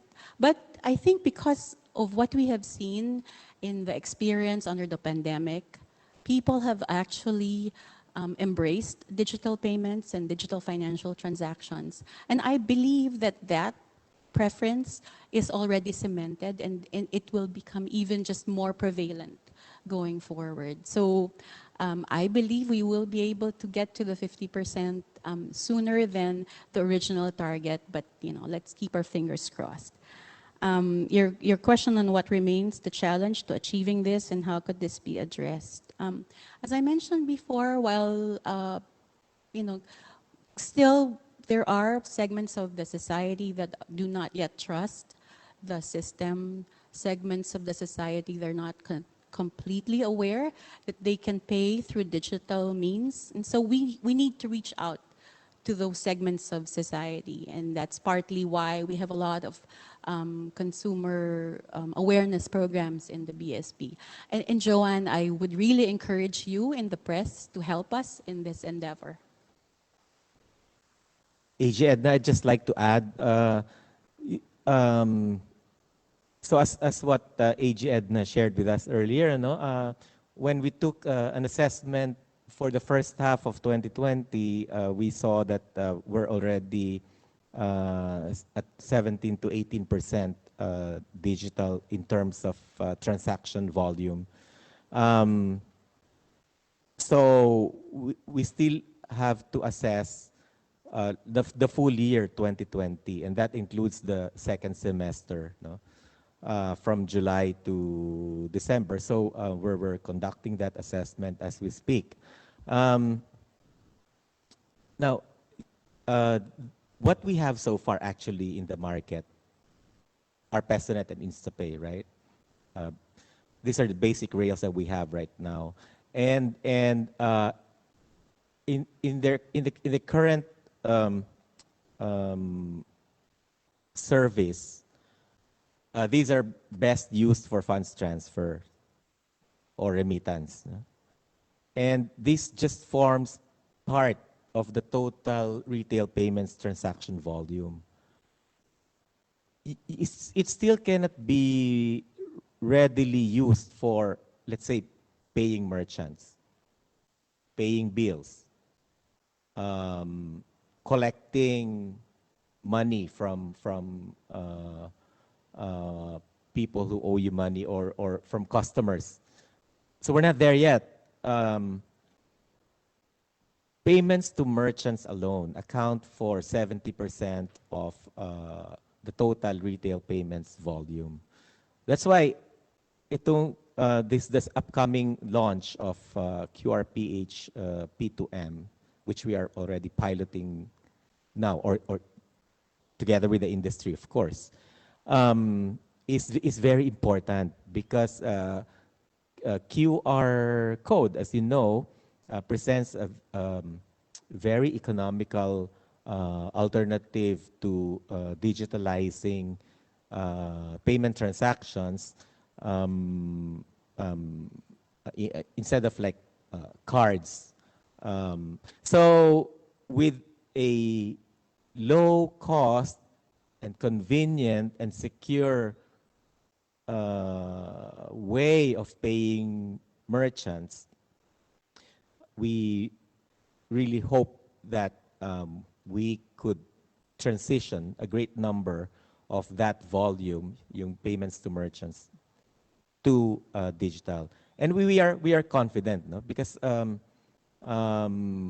we have until 2023 to achieve that, and we will still launch that soon, and following or after that would be the interoperable digital bills payment service. So by providing the market the appropriate, convenient, and affordable digital payment service for the widely used payments use cases, then we are confident that we will really achieve our vision of being cash-light economy. Much DG Mert and Assistant Governor Edna. We in fact have a lot more questions here. There's a ton of them. But for those of you that have questions that remain unanswered, you might want to use our hashtag 2021 BSPYS. So ask your questions there. In fact, I have one more question from Lawrence Aktawili, but I think we've run out of time. Thank you very much, DG Mert and Assistant Governor Edna, for gamely answering our questions. So what do we have next, Dan? So now it's time for us to pick the lucky winners of our raffle. Yay! Do we have the winners? Yes, we have this. Let's see who they are. Meron ba akong pangalan dyan? Ay, wala, syempre. Hindi tayo kasali dyan. Wishful thinking. Wishful lang. Baka sakali. Okay, game. Okay. So, these are for the randomly selected registrants. randomly selected. Randomly selected. Our first winner is Miss Andrea Nicole B. Enriquez. Congratulations. Oh, may drum roll. Oh, may drum roll. Okay. Social. Okay, so for our second winner from the registrants, this is Miss... Drum roll? Wala na. Ayan. Drum roll. Miss Ronalyn A. Takiang. Takiang. Ronalyn Takiang, congratulations. I have puro babae. Oo nga. Because the third one is also a lady, I assume. From the registrants, our third winner, Josephine Briones Diseño. Congratulations. Of course, for the fourth one, our fourth winner from the registrants is... Citing? Florentino L. Alcantara. Wow, we have a guy? Yes, I think. It's a Yeah, guy. I think. Yeah. Maraming nag-register, mga mga Yeah. girls, no? Kasi 4 out of 5. Ito pa, meron pang last na nanalo na registrant. And she is no other than Wilhelmina Miko. Congratulations to our randomly selected all our registrants. registrants. Okay, so these are our winners for our live stream sharers for today. So our first winner for the live stream sharer is... Ako na mag-drum roll. Ikaw na lang magad. Ako na mag-drum roll. Ikaw na lang. Ayan. Miss Jane Madula. Yay! Congratulations, Jane. Our next winner for amongst the lucky sharers, our second winner is Ivory May Montecillo. Congratulations. Ivory. Okay, so this one has a really interesting name. Okay, so for our third winner, Uy, artista yan ah. oo nga, iba ka siya talaga to. Di kaya? Sige, tingnan. Malalaman natin pag tinawagan ng ating mga BSP representatives. So for our third winner,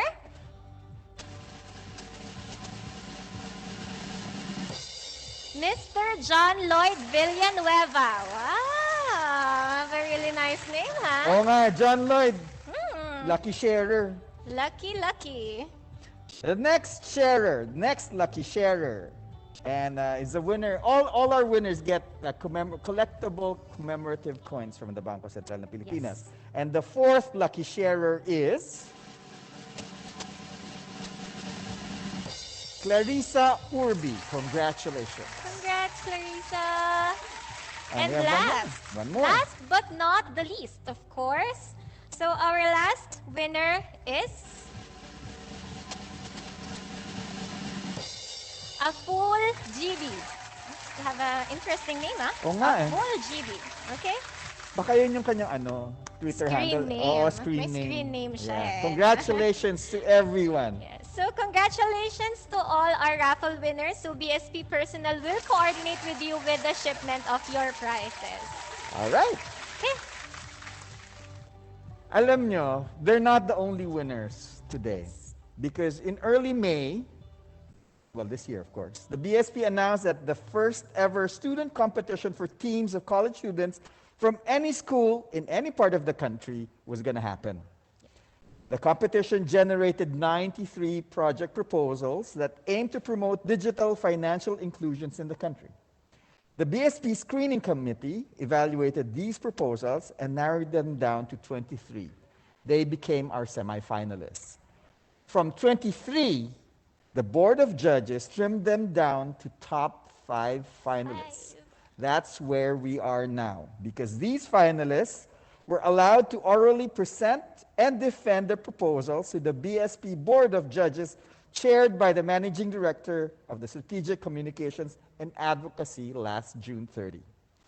Today, we will announce the result of the judges' ranking of winners. So of course, for our event today, we are joined live by these 5 teams of students whose project proposals made it to the final round of the 2021 BSP Youth Summit Student Competition. So as finalists, you are already winners. Lahat sila panalo na, no, Jay? Oh, yes. Panalong-panalo na kayo lahat. And of course, you will take home different sets of prizes based on your ranking as determined by the BSP Board of Judges. I am sure that you are excited, as we are. We are always excited for this one, as we are to know the competition results. May we remind the student competition finalists in the WebEx room to turn on your cameras, while we ask the youth leaders and the press to turn off theirs. So in no particular order, we will now show the proposals of these top 5 finalists. They were prepared by the finalists themselves, and these showcase a summary of their proposals. And we begin with the first group, and they come from the University of the Philippines, Diliman. The title of the proposal is Redigitize as One. Hello everyone, I am Jermar Lukzon and I advocate for digital adoption. And I am Elaine Milcachan Gosico and I advocate for national inclusion. Hi, I am Jed Laborada and I advocate for financial literacy. Our coach is Carlo J. De Los Santos. We are from the University of the Philippines, Diliman, and we digitize as one. After the pandemic, we were forced to stay at home. But how can we promote digital financial services at a distance? We understand the struggle of the Filipino people who usually says, alkansya na lang kaya? Safe ba yan? Di ba ako masascam dyan? And kas pa rin naman tinatanggap sa palengke. from this, we streamlined 2 vital gaps, trust and convenience. The trust gap stems from the lack of knowledge on digital finance. On the other hand, the convenience gap stems from the lack of access points. To address these, we simultaneously simultaneously tap into the key stakeholders involved, the government agencies, private institutions, students, and key influencers in the community. BSP will partner up with DepEd to implement curricular changes promoting digital financial inclusion, One Student, Two Unbanked program, and BSP Student Excellence in Finance Award, which shall persuade students and their households to make digital finance as a habit. Majority of older Filipinos trust their LGUs as well as their compares and comares. This is why BSP will push for the digitization of LGU salaries as well as cash disbursements like job orders, ayuda through the SAP, and scholarship grants. Furthermore, BSP introduces the Gawad Ikaw Unlaran Award for LGUs to spark political will in making digital finance a priority in their localities. Lastly, BSP will hold a marketing campaign entitled We Digitize as One across different platforms like TikTok, radio, TV, and relevant social media sites, encouraging Filipinos to open digital wallets and live a digital lifestyle. Change can happen when we simultaneously tap to key stakeholders involved, from the students who try to educate households to LGUs who make concrete actions pushing merchants and communities towards digital finance. Ibangon ang ekonomiya, i-digital muna. We are the young policymakers from UP Diliman. And we digitize as one.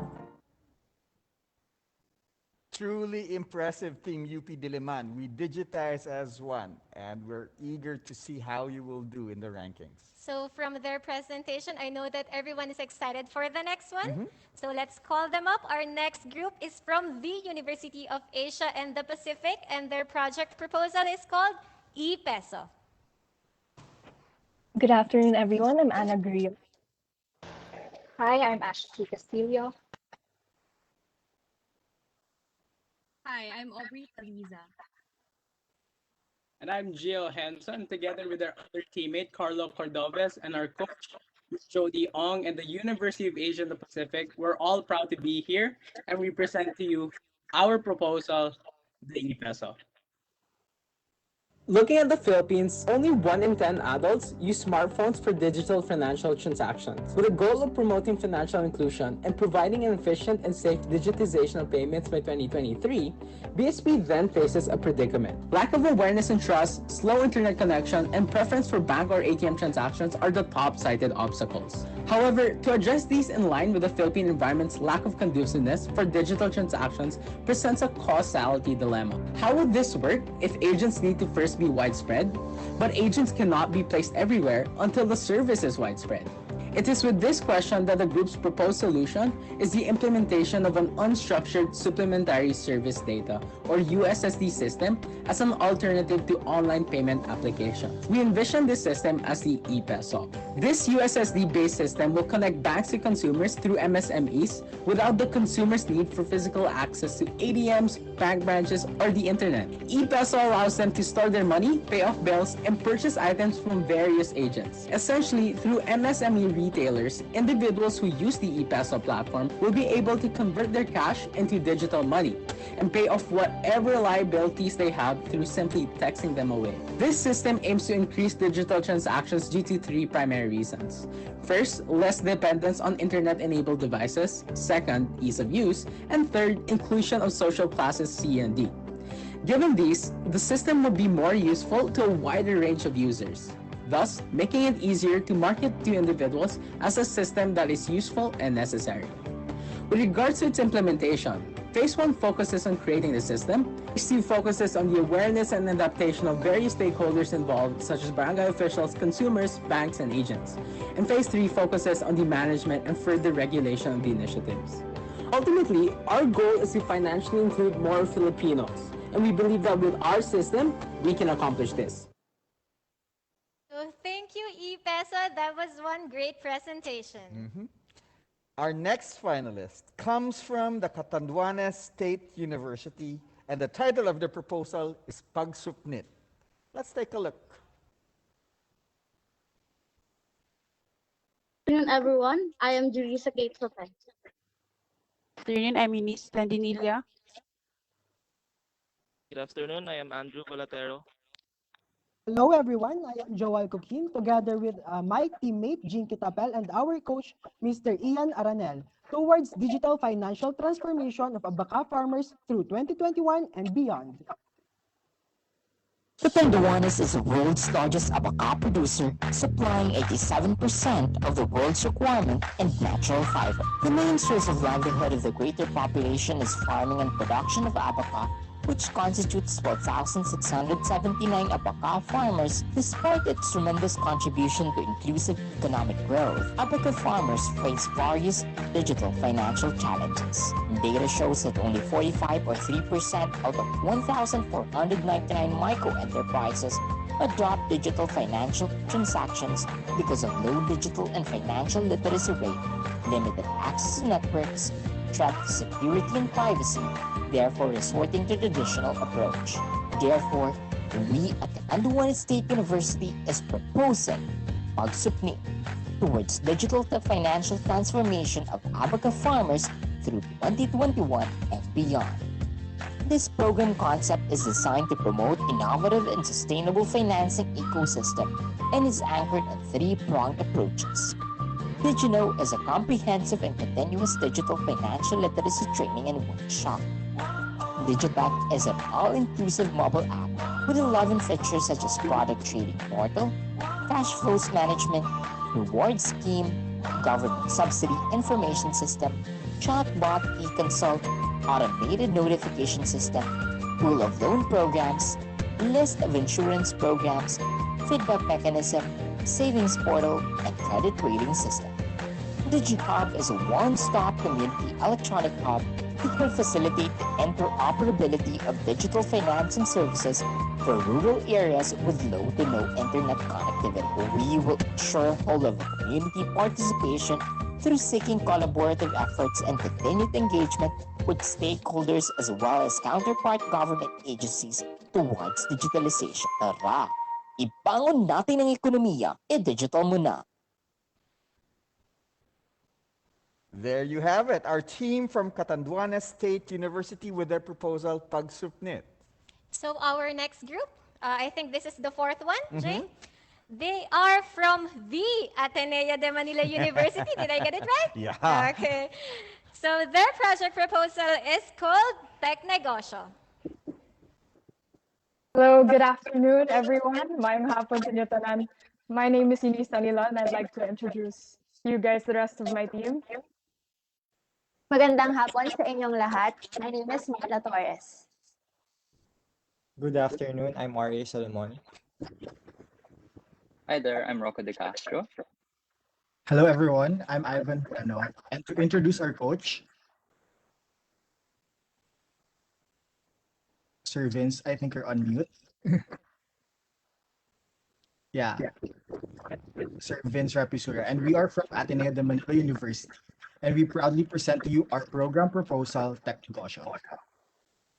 Kilalanin si Aling Teki, ang may-ari ng ukay-uhay kung saan suki si Joven. Isa si Aling Teki sa tinatayong 8 milyong nano-enterprises o maliliit na negosyo sa Pilipinas. Dahil sa pandemya, muntik nang mawala lahat ng kita at ipon niya. Maging si Joven ay di na rin makabili sa kanya. Makatutulong sana kay Aling Teki ang pagkatuto sa online selling at iba pang kagamitan sa financial technology upang mapalago ang kanyang ukay-ukay. Ngunit ang problema, limitado ang kanyang kapital at hindi rin niya alam at takot siya gumamit ng internet para sa kanyang negosyo. Makatutulong kaya sa kanya si Joven na bihasa sa paggamit ng internet? Paano kaya ako makakatulong kay Aling Teki? Aha! Dito sa Tecnegosyo, makakapag-ambag ako bilang isang business student sa kolehiyo. Sa tulong ng BSP Youth Engagement Arm at mga kaanib na microfinance institutions at mga kooperatiba sa Tecnegosyo, napag-alaman ni Joven ang mga pagsubok na kinahaharap ng iba't ibang mga nano-entrepreneurs. Bilang kabahagi ng Tecnegosyo, nag-ambag siya ng learning materials sa e-commerce, digital business processes, at financial literacy para sa nano-entrepreneurs. Maaari itong i-download ni na Aling Teki sa kanilang mga cellphone mula sa Tecnegosyo website o sa opisina ng mga microfinance institutions at kooperatiba. Masigasig ng ibinahagi ni Joven sa pamamagitan ng social media at mga tarpaulin ang mga benepisyo ng pagpaparehistro sa Tecnegosyo. pagkakasa-cellphone at aksyon ni Joven, mas maraming nano-entrepreneurs ang nagtala sa tech-negosyo. Dahil sa kanilang panibagong kasanayan sa digital business transformation, maaari na nilang maibenta ang kanilang mga produkto online at mapalaki ang kanilang kita at kapital. Talagang wagi sina Aling Techie. Kaya't kabataang Pinoy, halina't isulong ang teknolohiya. Maging kasangga sa pagbangon ng ating ekonomiya. Very useful siya kay Aling Techie talaga. Talaga. So, thank you, Tech Negosyo. And our fifth finalist, the last one for today, is from the University of the Philippines, Los Baños. And the title of their proposal, Palengqr PH. Good afternoon, everyone. On behalf of the University of the Philippines, Los Baños, my name is Oliver Kyle Montesur, and I am the team leader of Palengqr PH. Hi, I am Paolo Nicomedes of Palengqr PH. Good afternoon. I'm Harper De Leon from Palengqr PH. Hi, I'm Raymer Cabatu, a member of Palengqr PH. Hi, I am Martin Rafael Torres, a member of Palengqr PH, and especially Mr. Joram Obshoma, our advisor of Palengqr PH. One of the essential stages in shifting to the new economy is by digitizing the majority of small payments, where payments are high in volume yet low in value. Public markets or palenques cater to most of these transactions daily, and with the natural environment of these areas, health and sanitation is of utmost priority.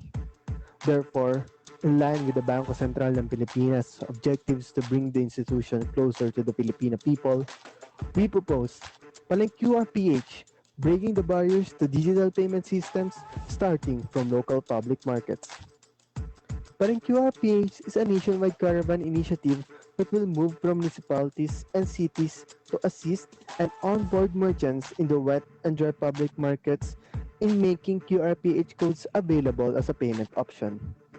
Through the widespread availability of QRPH, it is expected to establish vital changes in breaking the barriers to digital payment systems due to its accessibility and interoperability.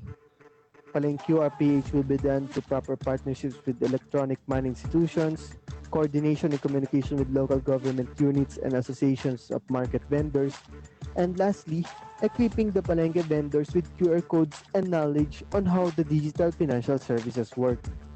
Through this nationwide caravan, digital payments will be more accessible, understood, and available to the masses. Palengqr PH, breaking the barriers to digital payment systems starting from local public markets. Let's give a hand to Palengqr PH and all the 5 finalists for their very, very, very incredible proposals for our 2021 BSP Youth Summit. All I can say is wow. Wow. Seriously, No you other gave us a words. hard time. Yes. And that was a whole lot of debate right there. And we can really see how much hard work you put into your proposals, all the creativity, and they all paid off. As a member of the Board of Judges, I witnessed how each of you explained your proposals, and I must say that I am very, very impressed. Tama ka dyan, Jay. Kasi they are all winners already. Talaga namang presentation pa lang, ang galing niya ng lahat. So in fact, lahat sila ay may matatanggap ng prizes and giveaways. Sana all! Sana may all! prizes, no? Katulad ng 5th placer, ang matatanggap niya ay 14,000 pesos worth of prizes and giveaways. Ang ating 4th placer will receive 21,000 pesos worth of prizes and giveaways. Samantalang ang 3rd placer, they will receive 25,000 pesos worth of prizes and giveaways, and this includes a 6 pieces limited edition Lapu-Lapu silver medal. Our 2nd placer will receive 35,000 pesos worth of prizes and giveaways, including 6 pieces limited edition Lapu-Lapu 5,000 piso commemorative banknotes. And should the winner of Miss Universe not be able to fulfill their duties as Miss Universe, I the think first runner-up, oh, I'm sorry, I'm in the wrong contest. The 1st placer, they will receive 56,000 pesos worth of prizes and giveaways, including 6 pieces limited edition Lapu-Lapu 5,000 piso commemorative banknotes. And 6 pieces Lapu-Lapu silver medals. Yes. That's a whole lot, and not very many people get those. Yes. Very limited edition, in fact, right, Jay? Mhm. So to announce the final rankings of the finalists, let us welcome back DG Mert. Thank you. I'm I'm really impressed by how these students crafted their proposals. You had given us a lot to think about and consider in crafting programs and policies indeed. This country is in good hands. Your ideas are well thought of, and for that, I would like to congratulate you. You're all winners at this point. I hope that you will continue to champion digitalization and help improve the lives of your fellow Filipinos. Without further ado, here are the rankings. The fifth place is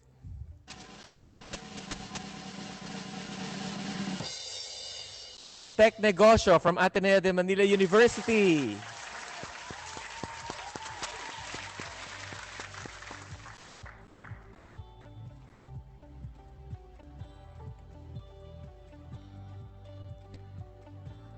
The fourth place is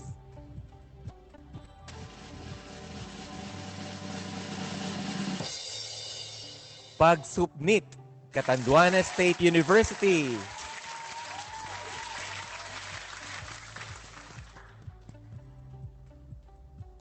Third place is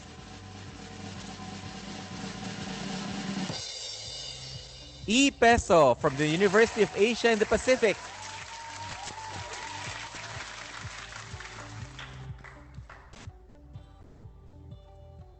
The second place is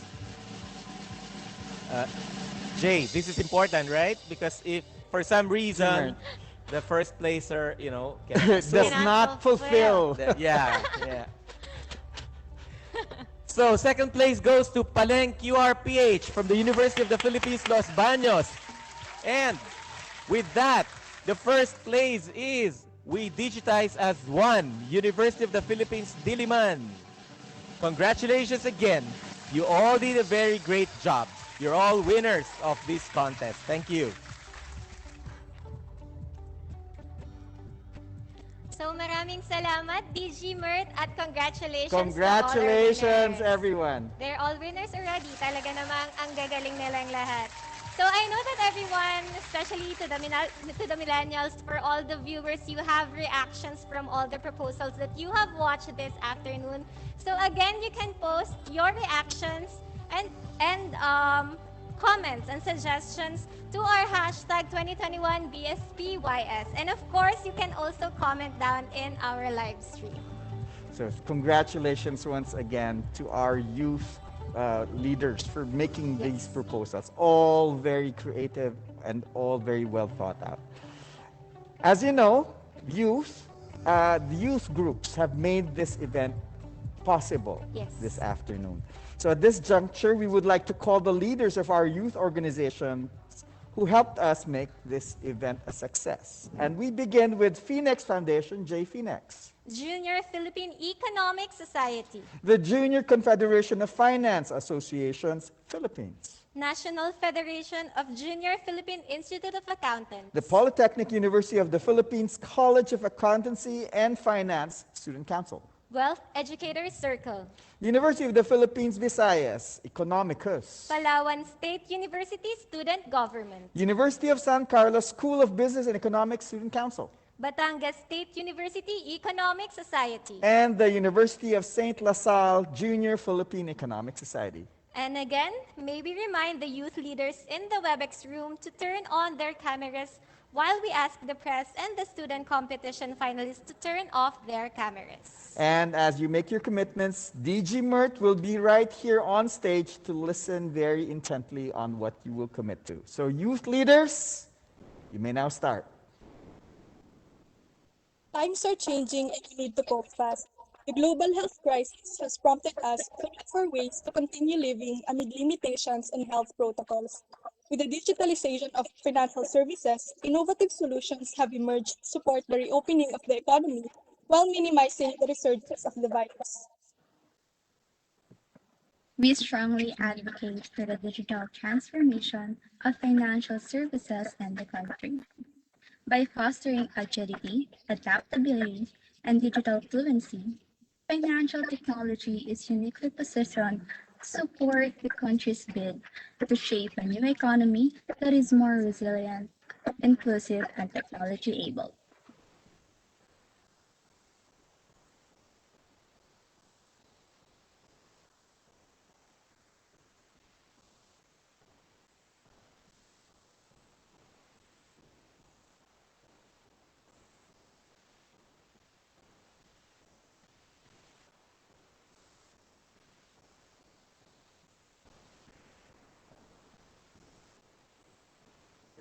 No glitch going on?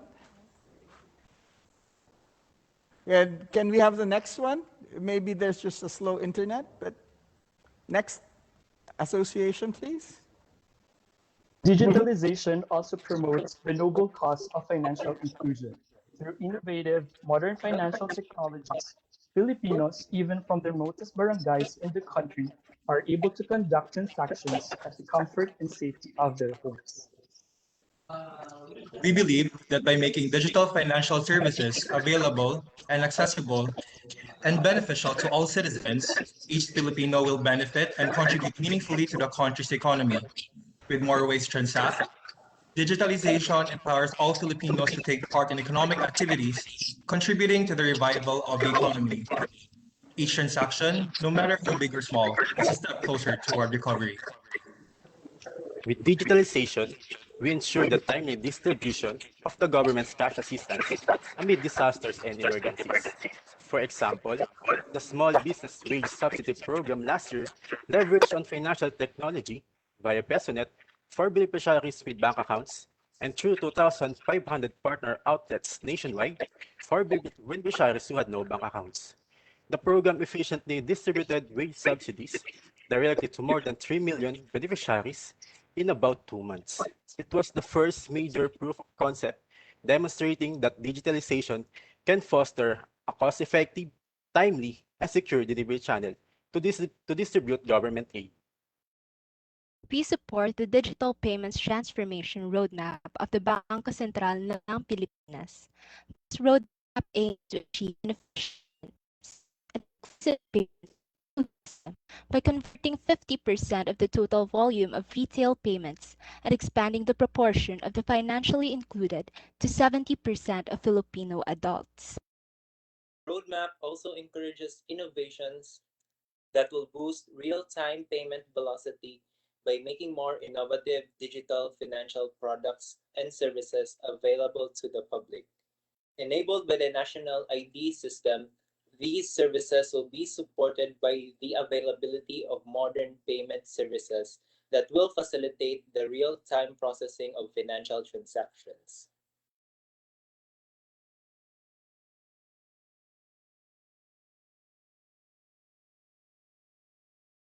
As such, we join in the call for the development of more digital financial streams that will build an inclusive digital finance ecosystem, establishment of a digital finance infrastructure, facilitating smooth payment transactions and delivery of government aid, and implementation of sound digital governance standards safeguarding the integrity, security, and privacy of consumer data.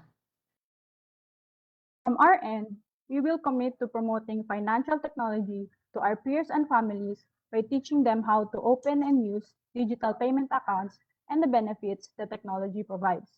We will ensure that by year end, the people in our social circle will know how to send money to their loved ones, pay bills, and do shopping online via accredited electronic payment providers and with reputable online retailers and billers. The pandemic opened our eyes to lessons we should never forget. It shows us the gaps in public health, social safety nets, disaster response, and countryside development. Our aspirations for a more inclusive and prosperous post-COVID world necessitates putting in place critical pillars of the digital economy, including robust digital infrastructures and skills training, e-government transactions, national ID, and an enabling legal and regulatory framework. We urge the country's leaders to make good use of these lessons in shaping a new economy defined by shared and sustainable prosperity. As we move forward, our steps should be guided by the lessons of the past and the promise of a better tomorrow. Taking the digital path will lead the Philippines toward a bright and promising future. As forthcoming leaders and frontrunners of the country, we support the digitalization initiatives of the Bangko Sentral ng Pilipinas, not only for economic prosperity, but for the advancement of financial inclusion as well. On behalf of the Filipino youth of this generation, we join the call. Ibangon natin ang ekonomiya, digital mo na. Digital mo na. To give the response of the Bangko Sentral ng Pilipinas, we welcome again Deputy Governor Amelto Tanganan.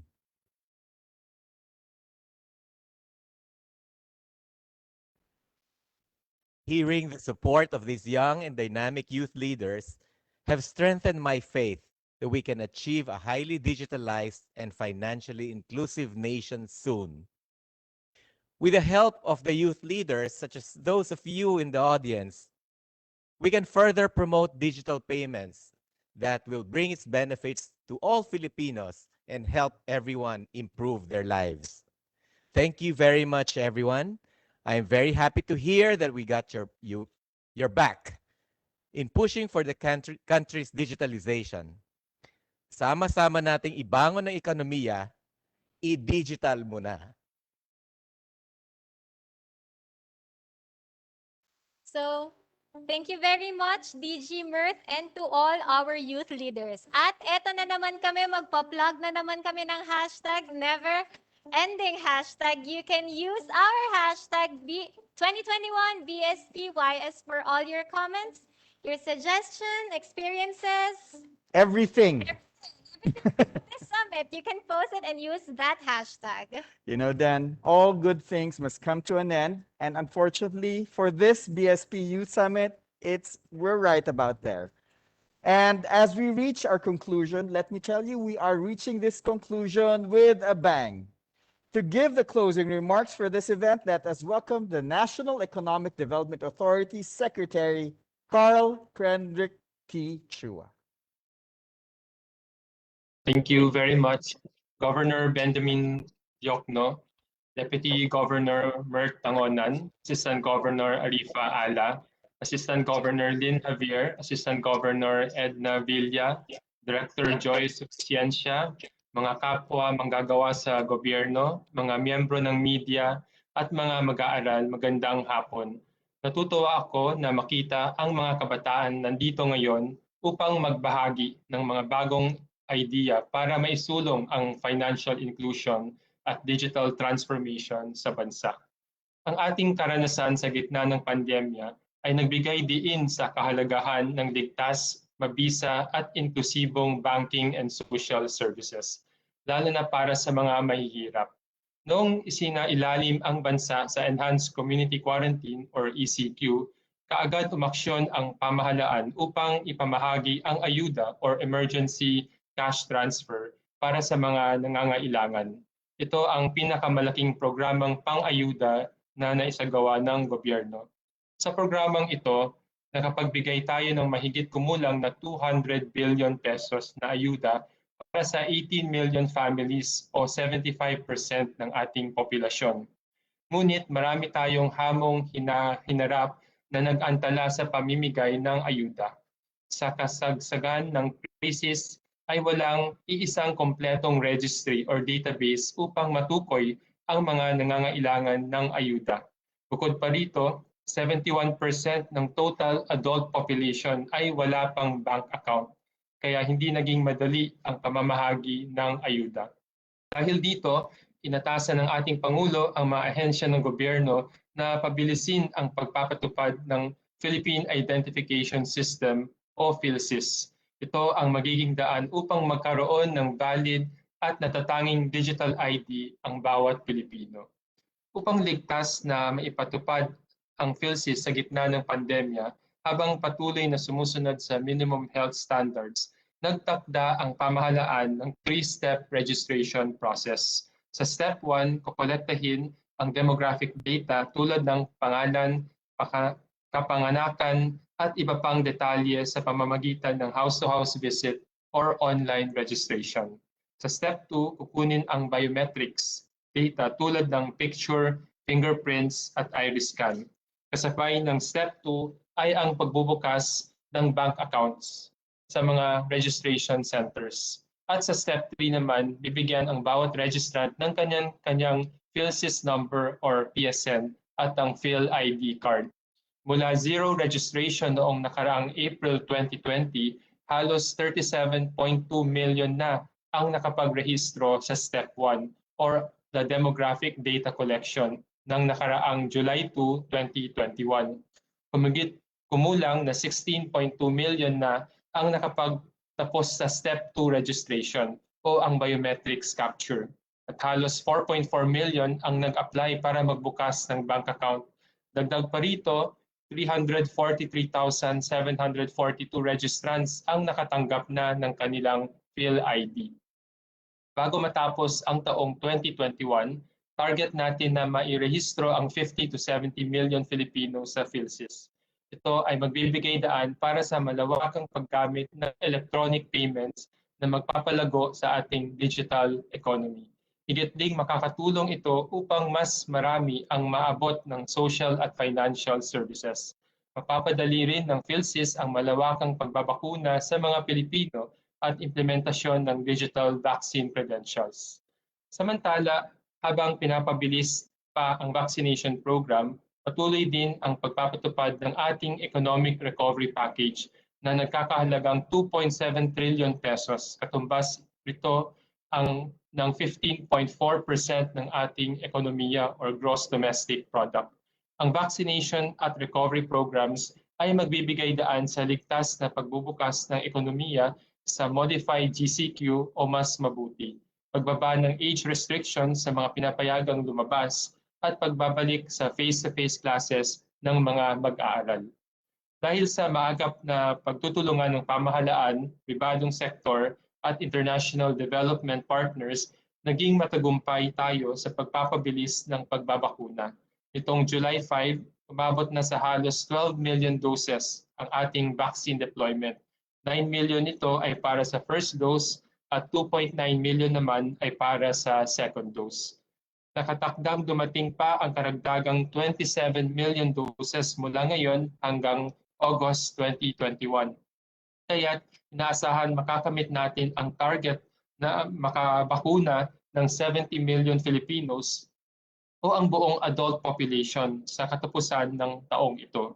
Sa ngayon, umabot na hanggang 355,000 ang nababakunahan bawat araw.